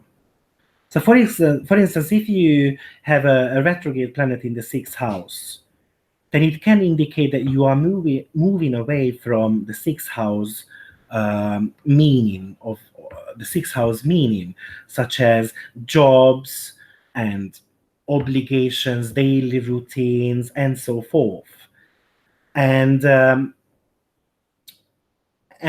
it requires you to look inside you a little bit and maybe gain more information about that. So for instance, if you have got, I'll give you an example, if you have got a retrograde planet going on in your sixth house, you might not want to change job till it's retrograde. And what you should be doing, you should mark down when that planet goes direct in your chart, and then that could be quite an important date in your year. So I'll give you an example. 2014, I left my job, and Saturn was retrograde in my ninth house. Okay, and I think it was in I think it went through my moon and oh sorry, no, it was a ninth house. Oh, I can't remember how it was. Hold on. Yeah, sorry, it was in my 10th house. Yeah. So it went through my moon and it went through my Uranus and so forth and my midheaven. And what I did was, as on the day when Saturn went direct in my chart, I left my job. I said to myself, it's enough. I'm just going to work with astrology. It's about time and so forth. But I was so hesitant about this for such a long time. So it's just something to think about. Okay. And that's one of the reasons why I only have a look at Mercury, Venus, and Mars, because the rest of them tend to be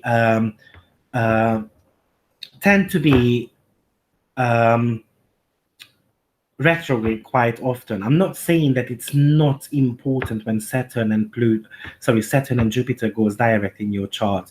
Mark those down as well as dates. Definitely, that could be indicating some life-turning event that year. Okay, something like new begins. So retrograde planets usually imply to me that there is a need for review. I've also noticed that the retrograde planets tends to work through their secondary sign first. So because I use traditional rulers, let's say if we talk about Mars, and Mars usually tends to work through in the solar return year first through the Scorpio sign, and then after, if you manage to do those bits and pieces, then you can start working with the Aries rulership as well. So Venus is retrograde for 40 days, and it happens every 18 months. Mars usually goes retrograde every 2 years, and it can last for a good 62 days. So um, so just mark down those dates when they go direct. That could be a turning point there. Okay, so Solar, Venus, and Jupiter in Sag, 8th house, PV. Oh, thank you. Sorry. Regarding work, Mars is in the 6th and 2nd, and I've been thinking about moving career. Solar return Mars. So if it's retrograde, Donny, then I would say it's worth changing once it has gone direct in the solar return chart. So just marking down where would it go direct as in transit, and then do that after. Okay, great. So we covered that, and last but not least, last but not least, have a look if there is any planet to return to its natal position. So if you do have one, definitely that planet is going to get quite a big emphasis as well in your solar return chart. So maybe you have got a Venus return, right? You've got maybe a Mars return, Jupiter return, Saturn return, Chiron return, and so forth. Obviously, I haven't mentioned Pluto, Uranus, and Neptune here because we rarely experience those return unless we live 184 years and so forth, depending. Okay, and believe it or not, actually, you can set up all these planetary returns, and then you can read the chart accordingly. So, for instance, reading a Venus return chart is always going to be talking about your love life. Mars is going to be talking about your passion and so forth.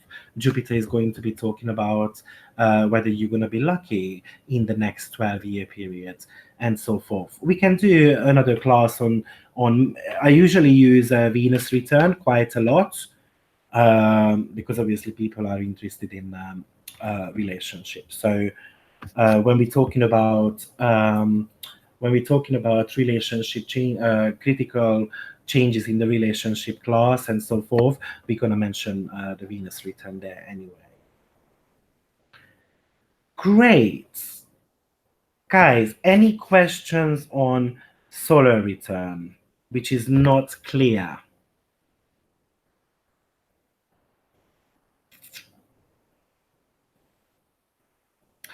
So I'll just give you a couple of minutes if you do have any questions.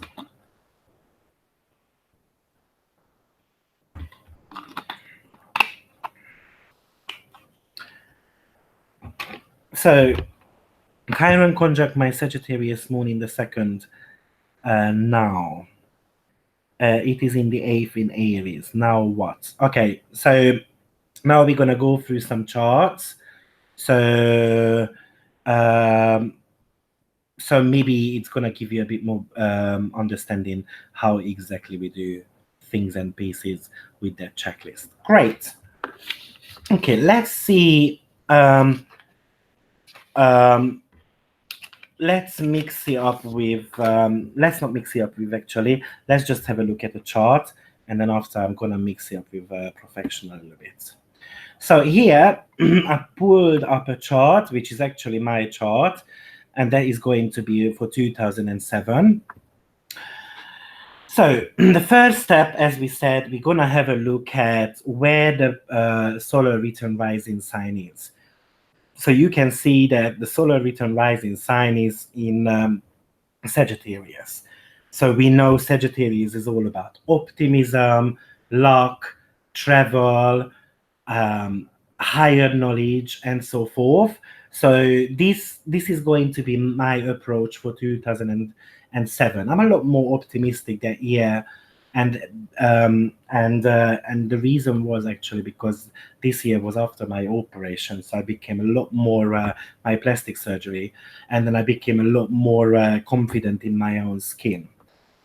You can all of a sudden see that that ascendant has got a conjunction going on with Jupiter, so it even heightens those topics: travel, optimism, luck, higher knowledge, and so forth.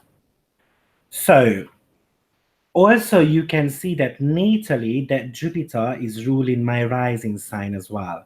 So it is definitely quite an important planet to start with. And because in the solar return chart, Jupiter is in the first house, therefore we already know that the first house and the 10th house are going to be quite important.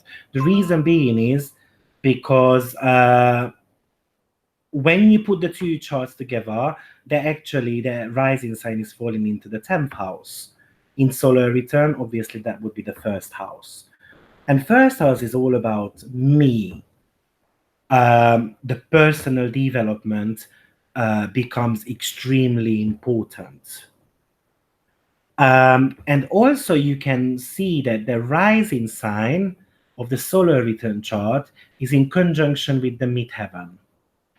So that is indicating a new cycle, a start of a new cycle in your life, basically, because it's like the body and the professional image is somehow getting combined, if it makes sense. The next one is we have a look where the sun is, and we can see that the sun is in the third house. And third house is all about communication, travels, teaching, speaking, writing, and so forth. So you can already have a feeling where we are going with this, by the way. And also that sun is falling into the 12th house, but that happens natally, so you don't really need to have a look at the natal placement in this case. Okay, so as we said, the cardinal houses are going to be quite an important one. So in the solar return chart, you can see that the fourth house, 1, 2, 3, 4, becomes quite an important one because we've got 4 planets or 3 planets and a karmic point, a lunar node there. So we know it's going to be quite a big year because the cardinal house gets activated by the solar return chart as well. And that's and we know that fourth house also talks about the home environment as well. Okay, so first of all, we so far have got the first house indication, the 10th house indication, the fourth house indication. So and you can also see that Mercury is actually in exact conjunction with that rising sign of the natal rising sign. So solar return rising conjunction with the natal, solar return Mercury in conjunction with the natal rising sign. What does the Mercury rule in the natal chart? It rules the 4th house and also rules the 7th house as well. So again, the home environment comes in. So if you wanted like a scoring sheet, for instance, the first house popped in twice, the profession popped in once, and the home environment already popped in twice again. So you can have a feel, which one is going to be a little bit more important. The next one we're going to have a look is you're gonna have a look at the placement of the midheaven. And the midheaven in the solar return chart is in the 10th, in the natal chart is in the 8th. So 8th house is all about other people's money. It's in the sign of Libra, so it's talking about relationship, and it's also talking about quite a big transformation, basically. That's what it is indicating. After, we would have a look at the placement of the moon. Moon is on 0 degree of the 8th house. 0 degree, we know it's a new territory, right? So something new we're gonna experience in this lifetime. So that's quite important as well. And then last but not least, you again have a look at the highest planet of your chart, which is Moon. So Moon is closest to the midheaven. And what does Moon rule? It rules your place of living. It rules your emotional needs. It rules your soul. So basically, the soul is driving you. Okay, and basically, what happened this year? I decided to relocate to England. And why did I relocate? Because of these 8 house matters. I went through a relationship that was not working out the way I wanted. I got dumped. I felt sorry for myself. I felt quite good in my own skin, obviously Libra. So in a way, I found harmony. Um, but I went overboard with it. And basically, I just decided to leave the country. And I decided it on a Saturday afternoon. And I bought a ticket for Monday. And then I left everything behind me and I moved to London. So this is how you see, what house is getting triggered and whether it's whether it's this is the main topic. And then if you get the aspects into account as well, then you can decide whether it is a good decision or a bad one. So let's have a look at the sun, for instance. The sun has got a nothing going on with Venus. There is a sextile going on with Jupiter. When I mention these, I'm talking about sign-based aspects, okay? So not necessarily accurate. There is also a sign-based sextile going on with the rising sign as well. There is a trine going on with midheaven. So in that sense, I would say it was a good decision to make that move.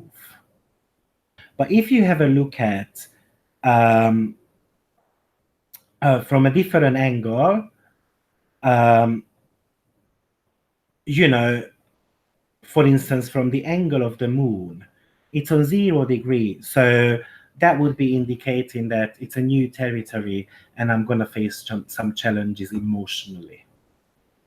So, and I did. It was an emotional turmoil. By the way, once I moved here, I got into a relationship and it lasted for 6 months. And then my partner went back to Australia. So, and we didn't break up because it didn't go well. It went extremely well. But, well, that was a decision made moving back. So that's what happened there. Great. So, any questions on this so far? Need to digest. Great. Solar 9 house is going to be activated this coming year. Great. So no questions.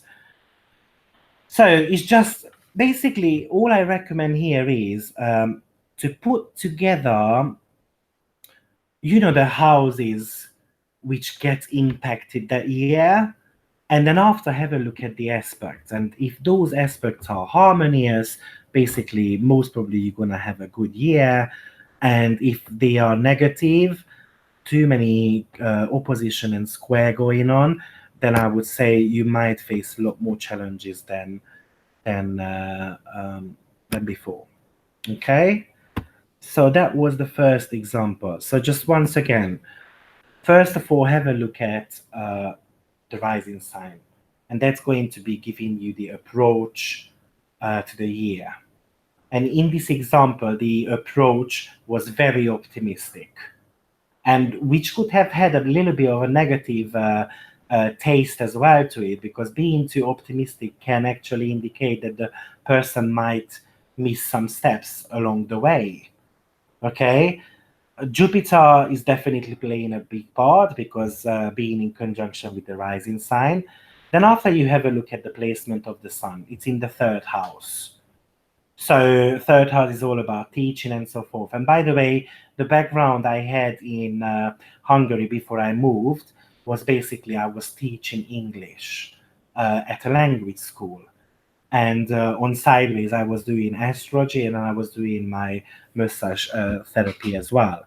So, in that sense, basically, it was all great, but then you can see how Libra played out within the relationship, and therefore, I just needed to make that choice.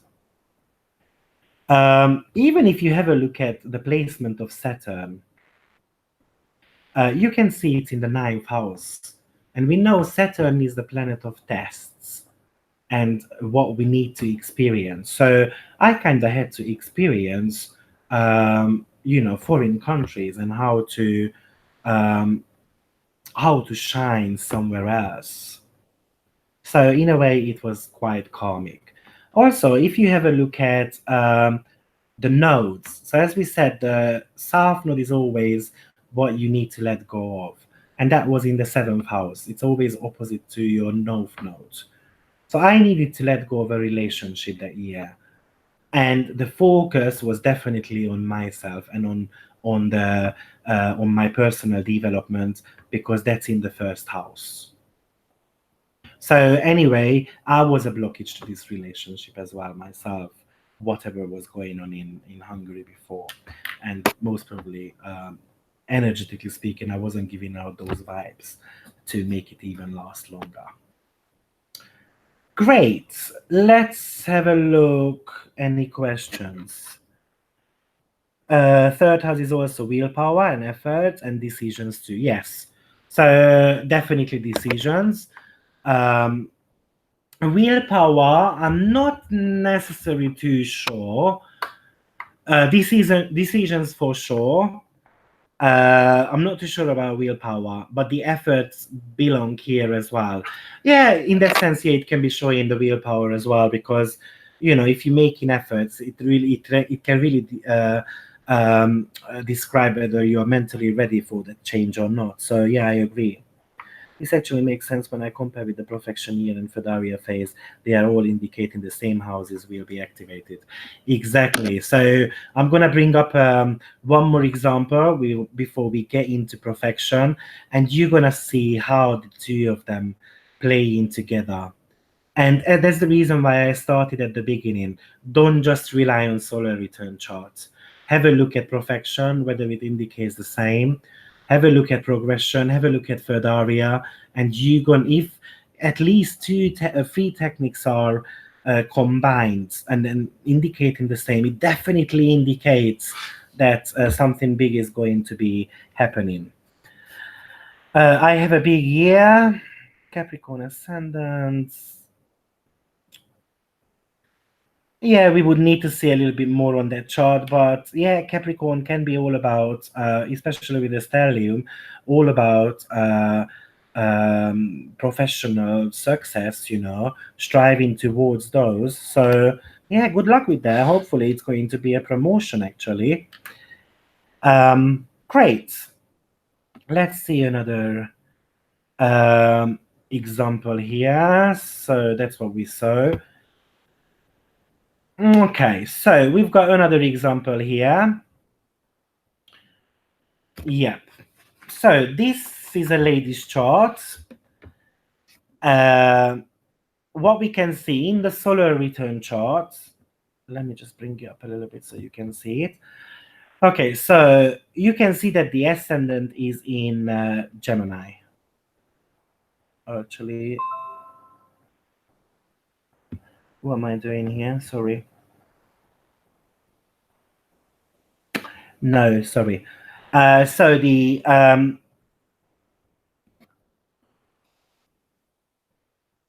yeah, Yeah, I got it. Sorry. So you can see that the rising sign of the solar return chart is actually in 29 degree of Leo.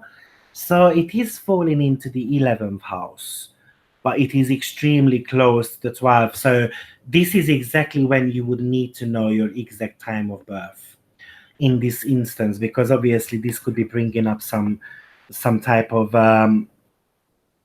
you know some type of misinterpretation. So, what is Leo about? It's all about fun. It's all about being able to shine. It's all about creativity and self-expression. And we know that Leo solar return rising usually indicates quite a big change as well in our lives. So that's one thing you had a look. You can have a look at the placement of the sun. You can see it's right there. So if you start counting from the rising sign, which is 1, 2, 3, 4, 5, 6, 7, 8, 9. So it's in the ninth house. So ninth house is all about morality, foreign countries, spiritual knowledge, and just knowledge in general, and belief system. So first, so far we've got the 11th and the ninth house getting involved somehow. Having a look at the midheaven.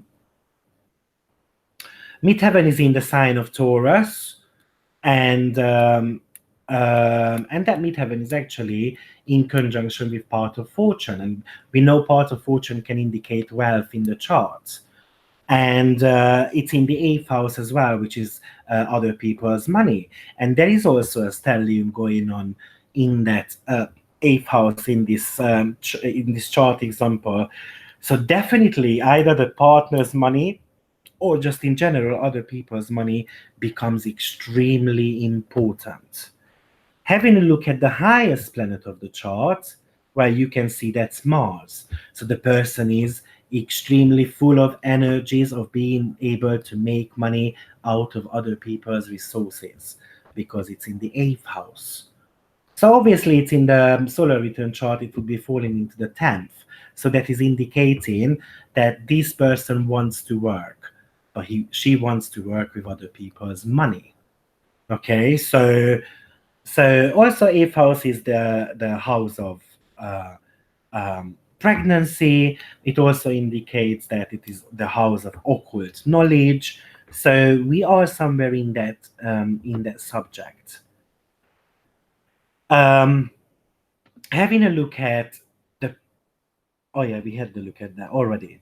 So in that sense, you can also see that the moon is sign based conjunction with the rising sign. So the moon gets quite an important role here as well.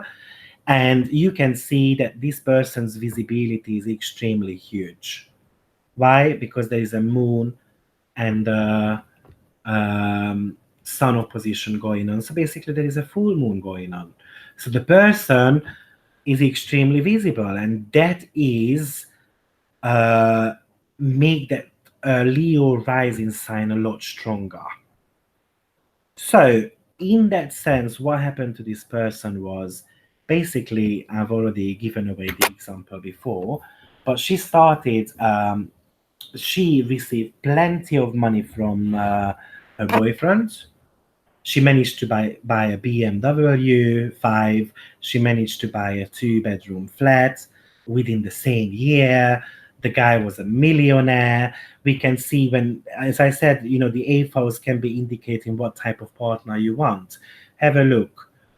This person wants to have a millionaire as a boyfriend or husband because Venus is in the seventh house. So there is already indicating that this person wants to, be in a good social status. Will it always work out fine? Most probably not, because Venus is in the sign of um, Aries. So in the second part of her life, maybe it's not going to work out that fine. You can also see that there is a Venus return going on in her chart. because Venus, the solar return Venus, is in conjunction with the natal Venus. So that is indicating a new era, a new period when it comes to love and when it comes to financials as well. Let's have a look what that Venus rules in the chart. It rules the eighth house, which is other people's money. So no wonder why she received plenty of those notes, and she managed to give herself quite a reasonable life. Okay, so now you would have a look at the sun and what type of aspects does that have. So you can see there is a sign-based conjunction going on with Venus. So that's already a tick. Nothing with Venus, nothing with Jupiter, nothing with Saturn, nothing with Mars. So basically the money just flows in without any effort, because she had an increased visibility going on as well. If you have a look at the natal moon phase, you can see she was in a third quarter. She is now in a full moon phase, so her visibility extremely grew. So, and also the eighth house brought her in the occult knowledge as well. She started being interested in astrology, and as she started studying it. Obviously, this was paid by the boyfriend as well, and eventually she became an astrologer. So that's how we interpret a solar return chart. Yeah, that's it, Donnie. She also just had a Venus return. So hope it makes sense. So let's just mix it up a little bit with perfection. I know we covered perfection I think 2 weeks ago in detail, and I'm not gonna go into details fully today either, because I've got a lecture available on that. But just within within just a couple of words, let's just have a look at that perfection, so you can combine that. So perfection is one house is getting activated each year. That's the main rule. The focus is going to be on 1 year of your, oh sorry, one house each year. And it changes always on your birthday. So if you were born on 6th of February, then the house is going to get changed over on the 6th of February, or basically on your solar return date, because as I mentioned, it can be one day before and after. You can perfect from different houses or points. The common ones are the midheaven, the path of fortune, sun and moon. I tend to use midheaven. Path of fortune, I tend to use it with a different technique, and I tend to use the moon as well. But if you wanted to perfect from Mercury, you would be able to. But I feel like it's just about you being so sure about your perfection knowledge rather than starting perfecting from different points. So go with the sun first. You can do yearly, monthly, and daily perfection as well. I have never tested on any other house systems, and this is an ancient one, so they definitely use the whole sign house system, and I recommend using that one as well. And we use the traditional rulers for each sign. So how does this work? Let me just make this screen a little bit bigger. Yeah, hopefully it's more visible. So basically, each year is representing one house. So in this case, you can see when you were born, 0, you are going to be in the first house perfected year. Why? Because first house is all about your body, and body is going to start growing, improving, and so forth. And then you are so dependent on your mom as well anyway.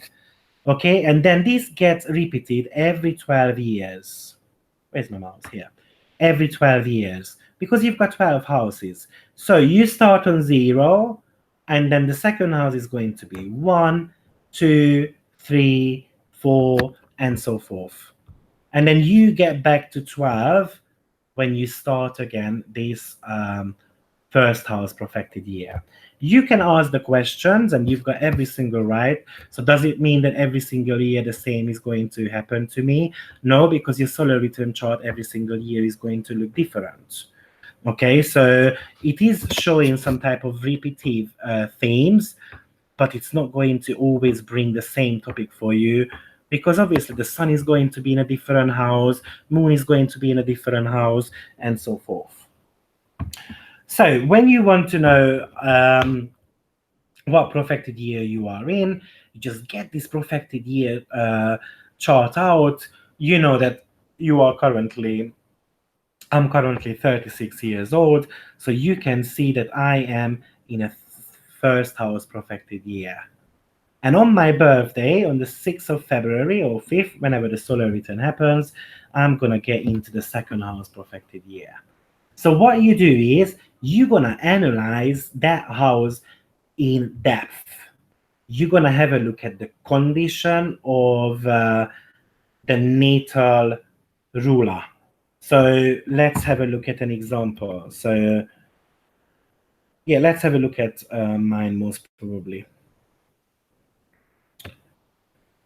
So don't mind the solar return bit. Okay, let me bring up actually the right.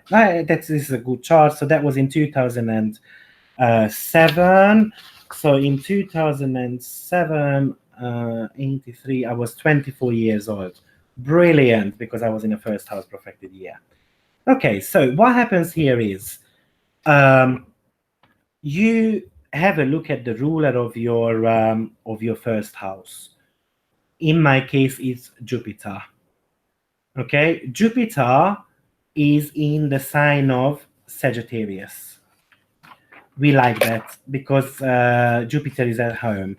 So basically, we analyzing the placement of the Jupiter. So we can give 1 point that Jupiter because it's being at home and it's love being there. After, what you do is you're gonna have a look whether that Jupiter receives good or bad aspects from the malefics and the benefics. So Saturn, Mars, Venus, and Jupiter we're talking about. Okay, Saturn. Saturn is not giving anything. We only have a look at the major aspects, and we have a look at sign-based aspects. So not degree specific. Okay, so nothing from Saturn. Venus, you can see there is unfortunately a square going on, so we can give myself -1 point. And there is a square going on, sign-based, from Mars as well. So basically, that's -1 point as well. So altogether, we are on -1 point, right? So we know this Jupiter is not the greatest planet in this chart. And this is what you want to figure out from your natal chart. After what you do, you have a look at exactly the same in your solar return chart.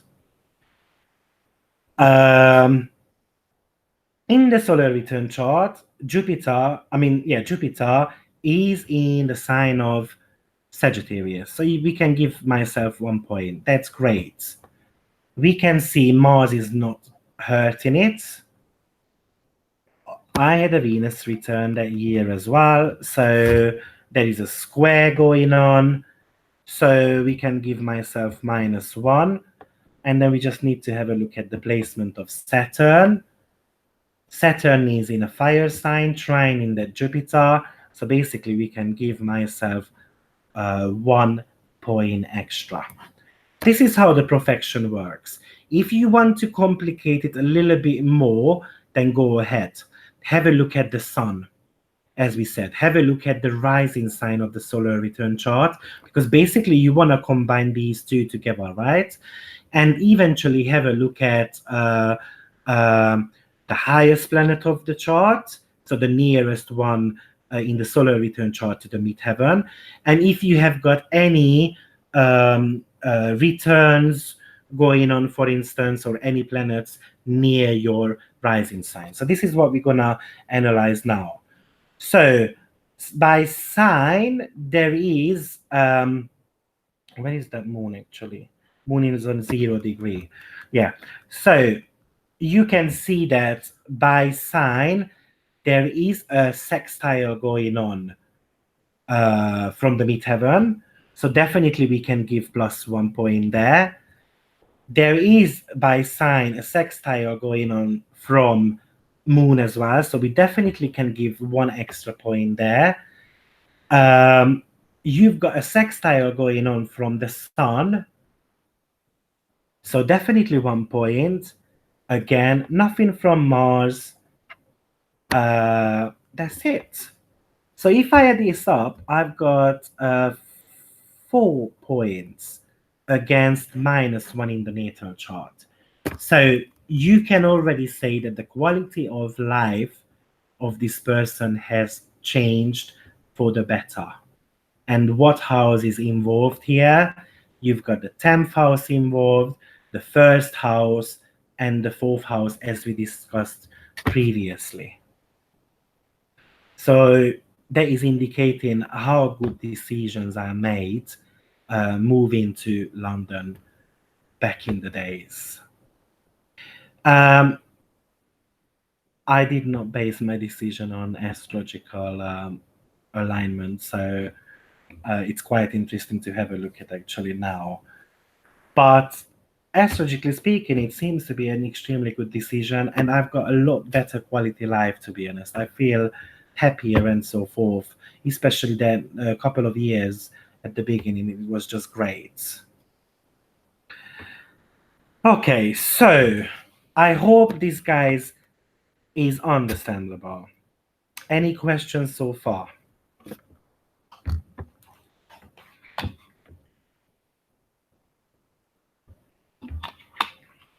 Wish I could be with you guys. Leave today working with. We finish very soon, Michelle. So I think if you guys don't have much questions, we're just gonna run through maybe 2 more examples, and then we're gonna finish off. So no questions. So let's have a look at another example, okay?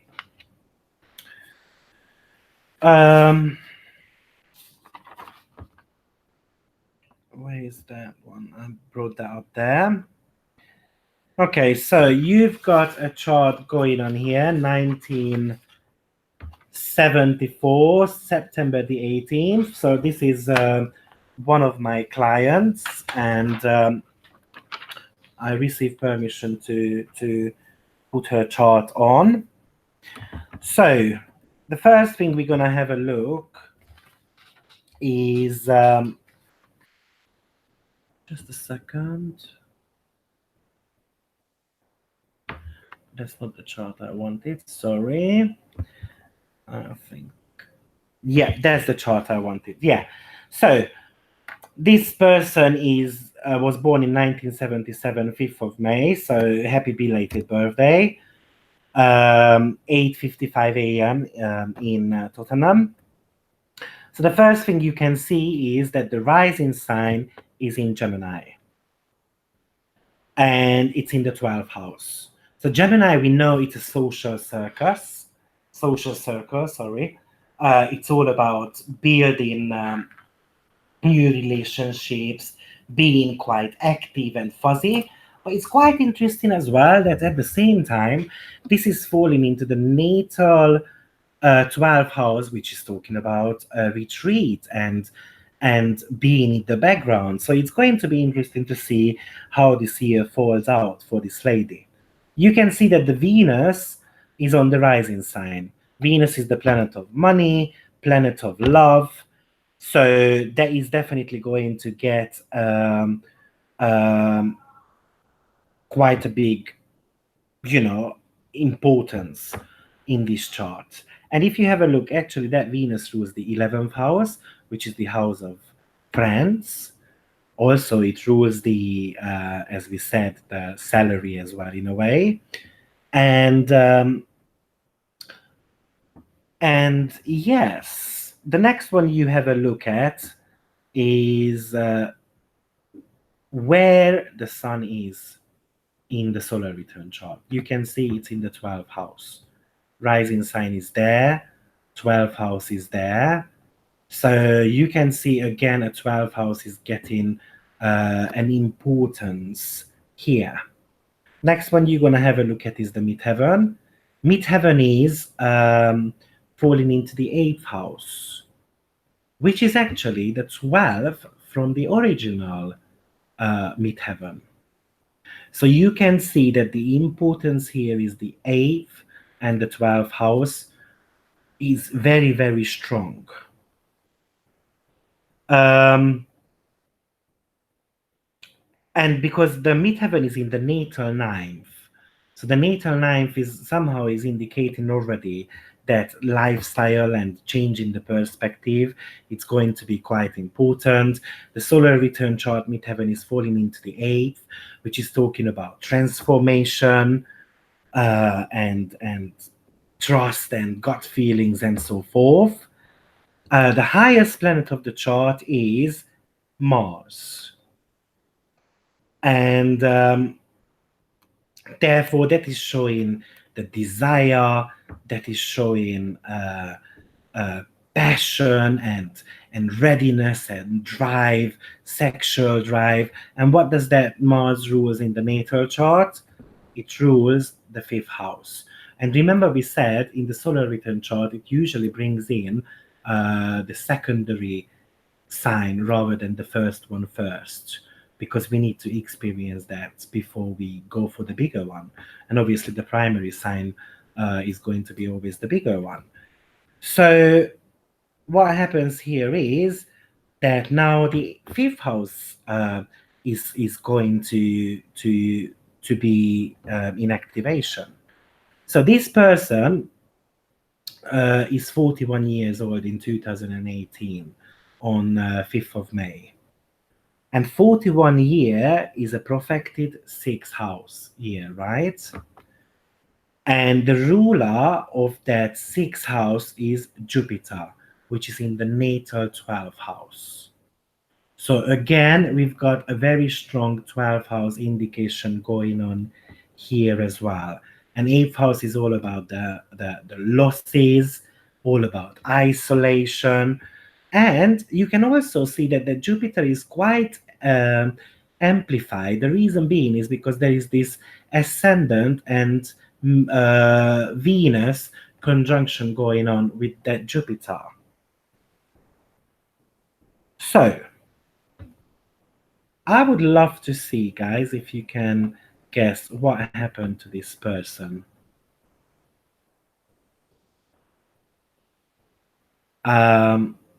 Any guess what was going on with this person? What happened last year to this lady? So remember, we had plenty of 8th and 12th house interest, and then we received a little bit of 5th house interest as well. So what do you think happened to this lady? Any takers? Just type it in. Death of a loved one. Any other takers?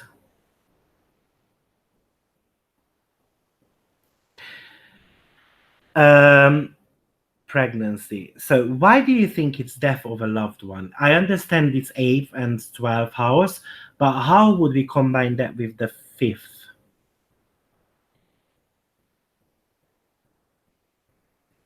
Yeah, you guys are getting it. You need to see the chart. Let me bring back the chart. So here is the chart.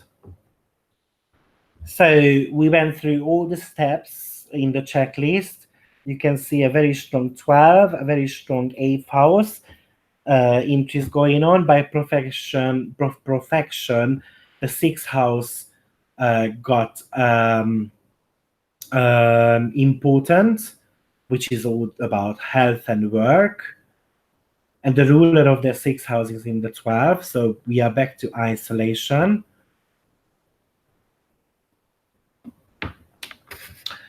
And obviously the ruler of that Sagittarius here, you can see that the Jupiter in the solar return chart is in the 5th house. Okay, so pregnancy. Exactly, there was a pregnancy here. Someone wrote, Joy, that she lost a child. Oh yes, she got pregnant. Maybe don't give up on that lost a child, because obviously 12 house is talking about losses as well. So this is exactly where you would have a look at the aspects between the sun and the moon and the ruler of the perfected year. And you start scoring them, okay? If you've got at least 3 points, I would say the year is going to be quite good. If it's definitely minus, then you can see that the year is going to be quite a bad one, and that could be indicating that this lady lost her child.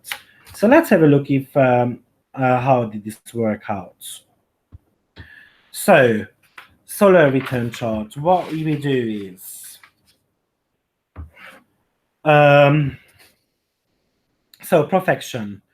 First of all, Jupiter rules the year. It's in the sign of Gemini. What do we know about Jupiter in Gemini? Can anyone tell me very quickly? How does Jupiter? Oh, I can't speak anymore. Jupiter feels in the sign of Gemini.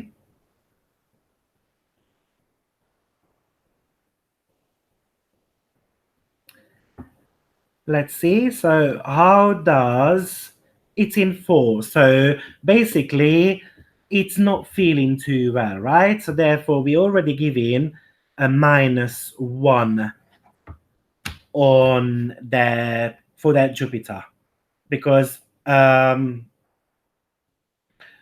exactly, exactly. It's completely uncomfortable. To be honest, when I teach, I don't like these detriment and fall and stuff like that.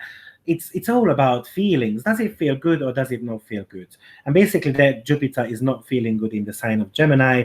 The reason being is because it's opposite from Sagittarius, right? So we definitely give already a -1 point there. Oh, that's not the right chart. Sorry, we already give a -1 point there. Okay, 12 house, we can even give a little bit, even one more negative point here. And the reason being is because 12 house, but we're not going to give -1 just for now. Okay, so Jupiter in the natal chart, let's have a look what is happening with Mars. It's getting a trine and a sextile from Venus and Mars. So we definitely give him +2 for each. Let's have a look at Saturn. It's getting getting a sextile from Saturn as well. So that's 1+ again. So overall, this Jupiter is not too bad when we take into consideration the malefics and the benefics. So actually, we've got +2 scores natally. Let's have a look if it's any better in the perfected year. So Jupiter, where is Jupiter? In the sign of Scorpio. So how does Jupiter feel in the sign of Scorpio? Oh, that's where I want to go. Well expected. Well, in a way, we can say that, yeah, that Jupiter is quite well placed. Yeah. So, how does Jupiter feel in the sign of Scorpio? Are we giving +1 or -1 or maybe 0? Fire says neutral.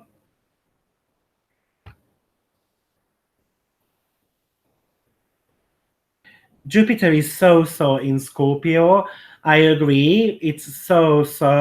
To be honest, I am a little bit inclined to give -1, as Diana says. But we shouldn't be. But Jupiter, I don't feel that this is the best place for Jupiter. But yes, we're gonna give a neutral one because it's a so.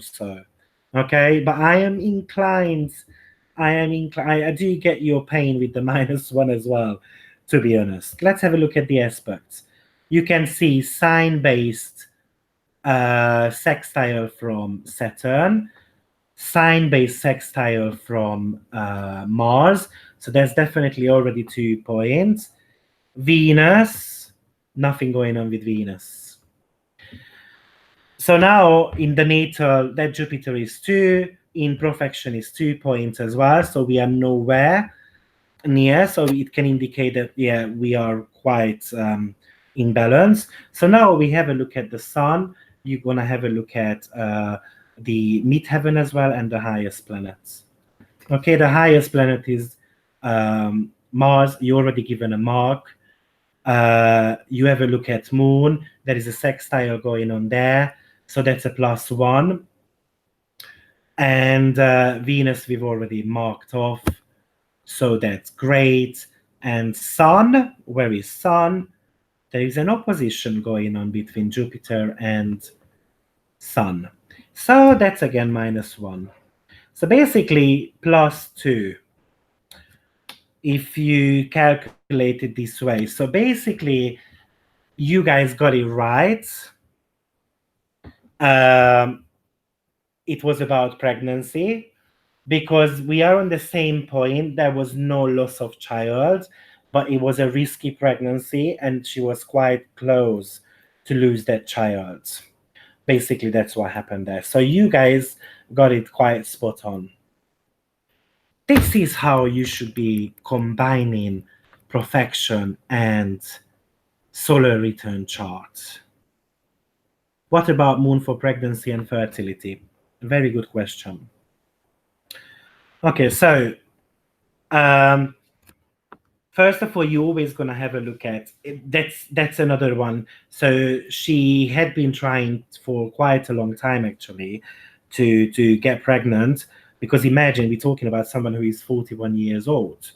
So in a way, she really needed to hide away, and you know the 12th house matters popped into the picture, and the reason being is because she had to stay in hospital for a good 4 months because she had this risky pregnancy going on. So yes, so definitely. Yeah, what about fertility? Well, moon is in the sign of Sagittarius. We know Sagittarius is hot, so that's not necessarily a great thing when it comes to pregnancy. Having a look at the aspects, again, from malefics and benefics, there is a trine coming from Venus, there is a trine coming from Mars, so that's already quite good. That makes someone fertile. However, there is an opposition going on with Jupiter, so that's taken away from the fertility. If we were scoring it, we would be on 0 so far. Having a look at the 5th house and its ruler, Scorpio, so that's very fertile.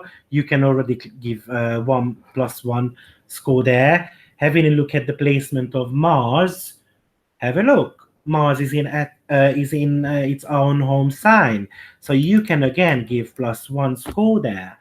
That Mars is getting a conjunction from Venus, another 1 point.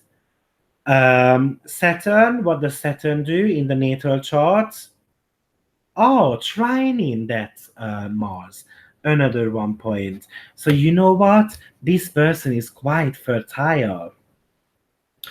Actually, she is quite fertile, and but what her problem was that she never found.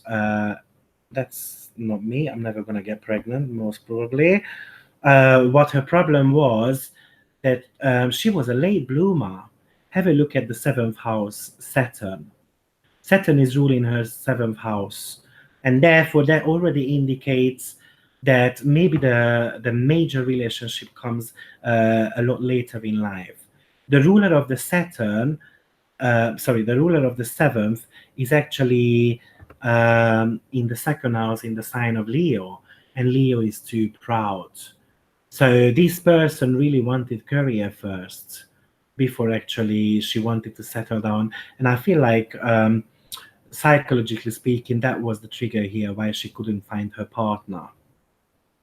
Okay, but in a way, she always wanted to be financially supported as well. Have a look, seventh house, eight from the seventh house. Okay, so that's also indicating the partner's money. And the other another reason why she had trouble with getting pregnant, most probably, was because the partner was too busy to run his own business, and therefore he was a little bit egoist, and the attention always went on him. Okay, so guys, I think you get it. Yeah, Moon trining Saturn, we gave a point for that one as well. But Venus in Aries, detriment though, yes. But the aspect at this moment is a lot more important because you want to have a look at the whether the planet is helping or not. It is in detriment. It is not helping that much, but still helping. Right, but exactly, Crystal. She just waited for the right partner. How was the delivery? As I said, it was quite problematic. She had some issues with it, and the reason being is because she was so isolated, and then she went into depression. Okay, and the partner was too busy actually to visit her. Have a look. Oops, that's not again the chart I want to see. Um, have a look. The partner was too busy. Four planets in the sign of Capricorn in the seventh house. So the partner was quite busy there. And most probably with work because it's in the sign of Capricorn as well, in the solar return chart. Another thing is that you can see the depression there from the Saturn and Moon conjunction going on. And most probably it was because of the partner. But Saturn also indicates the doctor as well in the chart. She had a brilliant doctor. And basically, the doctor kept pulling her out of this depression. But she still had a bit of trouble going on with the delivery. And you can see that because of the ascendant being in the 12th house as well.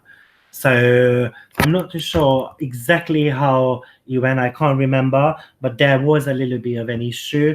But that Venus around the rising sign helped quite a lot as well. Great. That's the advice I gave her as well, Tiffany, to work with ladies, pregnant ladies, and so forth, in order for her to manifest or to overcome that trauma what she went through, if it makes sense. And yes, her childbirth was quite a long time. Yeah, yeah. Great, guys. How do we feel about this? Does it make sense?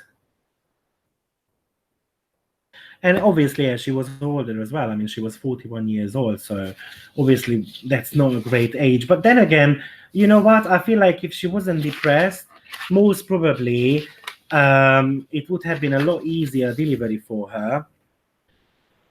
Great. So you guys are saying it's all clear. I know it might be a little bit too much to digest in one go, but I feel like if you do this scoring system, um, it can help you at the beginning to see whether it's a better year or a worse year. Always start with the natal chart, analyze by the profection, and then after combine it with the solar return, the traditional way, and then you are all sorted. And I feel like you can really give a good prediction. By the way, I forgot to announce last week's winner, but not last week's story, sorry, 2 weeks ago. But the winner was blah blah blah blah and taram taram taram, and the drum is just running. But Donny won the 2 weeks ago challenge. He gave us a very, very good interpretation. So congratulations, Donny. And that was one of the reasons why I didn't give you too much feedback either, but Donny, can I send over your interpretation to the rest of them? so that they can learn how you interpreted Fedaria, combining progression and so forth. Just type in please for us yes or no. And then if I can send over, then I'm gonna send it over with the slides. Yeah, Donny, it was a great job. I mean, you were extremely good. Sure. So I'm gonna send over the interpretation to all of you, and then you can just um, read how he approached. And I asked him, I believe, a couple of questions extra, two, three questions. And to be honest, they were great. The answers were coming what I wanted to hear. So, do you guys want some homework for next week? Because I can give you a homework. Well, if you are up for it, then I'm going to send it out with the slides. I don't think it's going to be today, though. I'm going to send it out tomorrow morning because I'm tired, to be honest, to sit in front of the computer. My eyes are just blurry. So I'm gonna send out tomorrow morning your Donny's interpretation. I'm gonna send out the slides, and I'm gonna send you a homework as well. Thank you very much for having me. Uh, I'm a bugger for punishment. Robina, yours was great actually, but it arrived too late. And I always give a bit of deadline, and deadlines are deadlines. So, it's like in the school, we can't just miss the deadlines. No, I'm joking. It's really up to you, but yeah. Thank you very much. So you can expect my email tomorrow, and Lada is going to send out the um, next session, most probably around Thursday. Okay? Thank you and have a good day. Bye, everyone.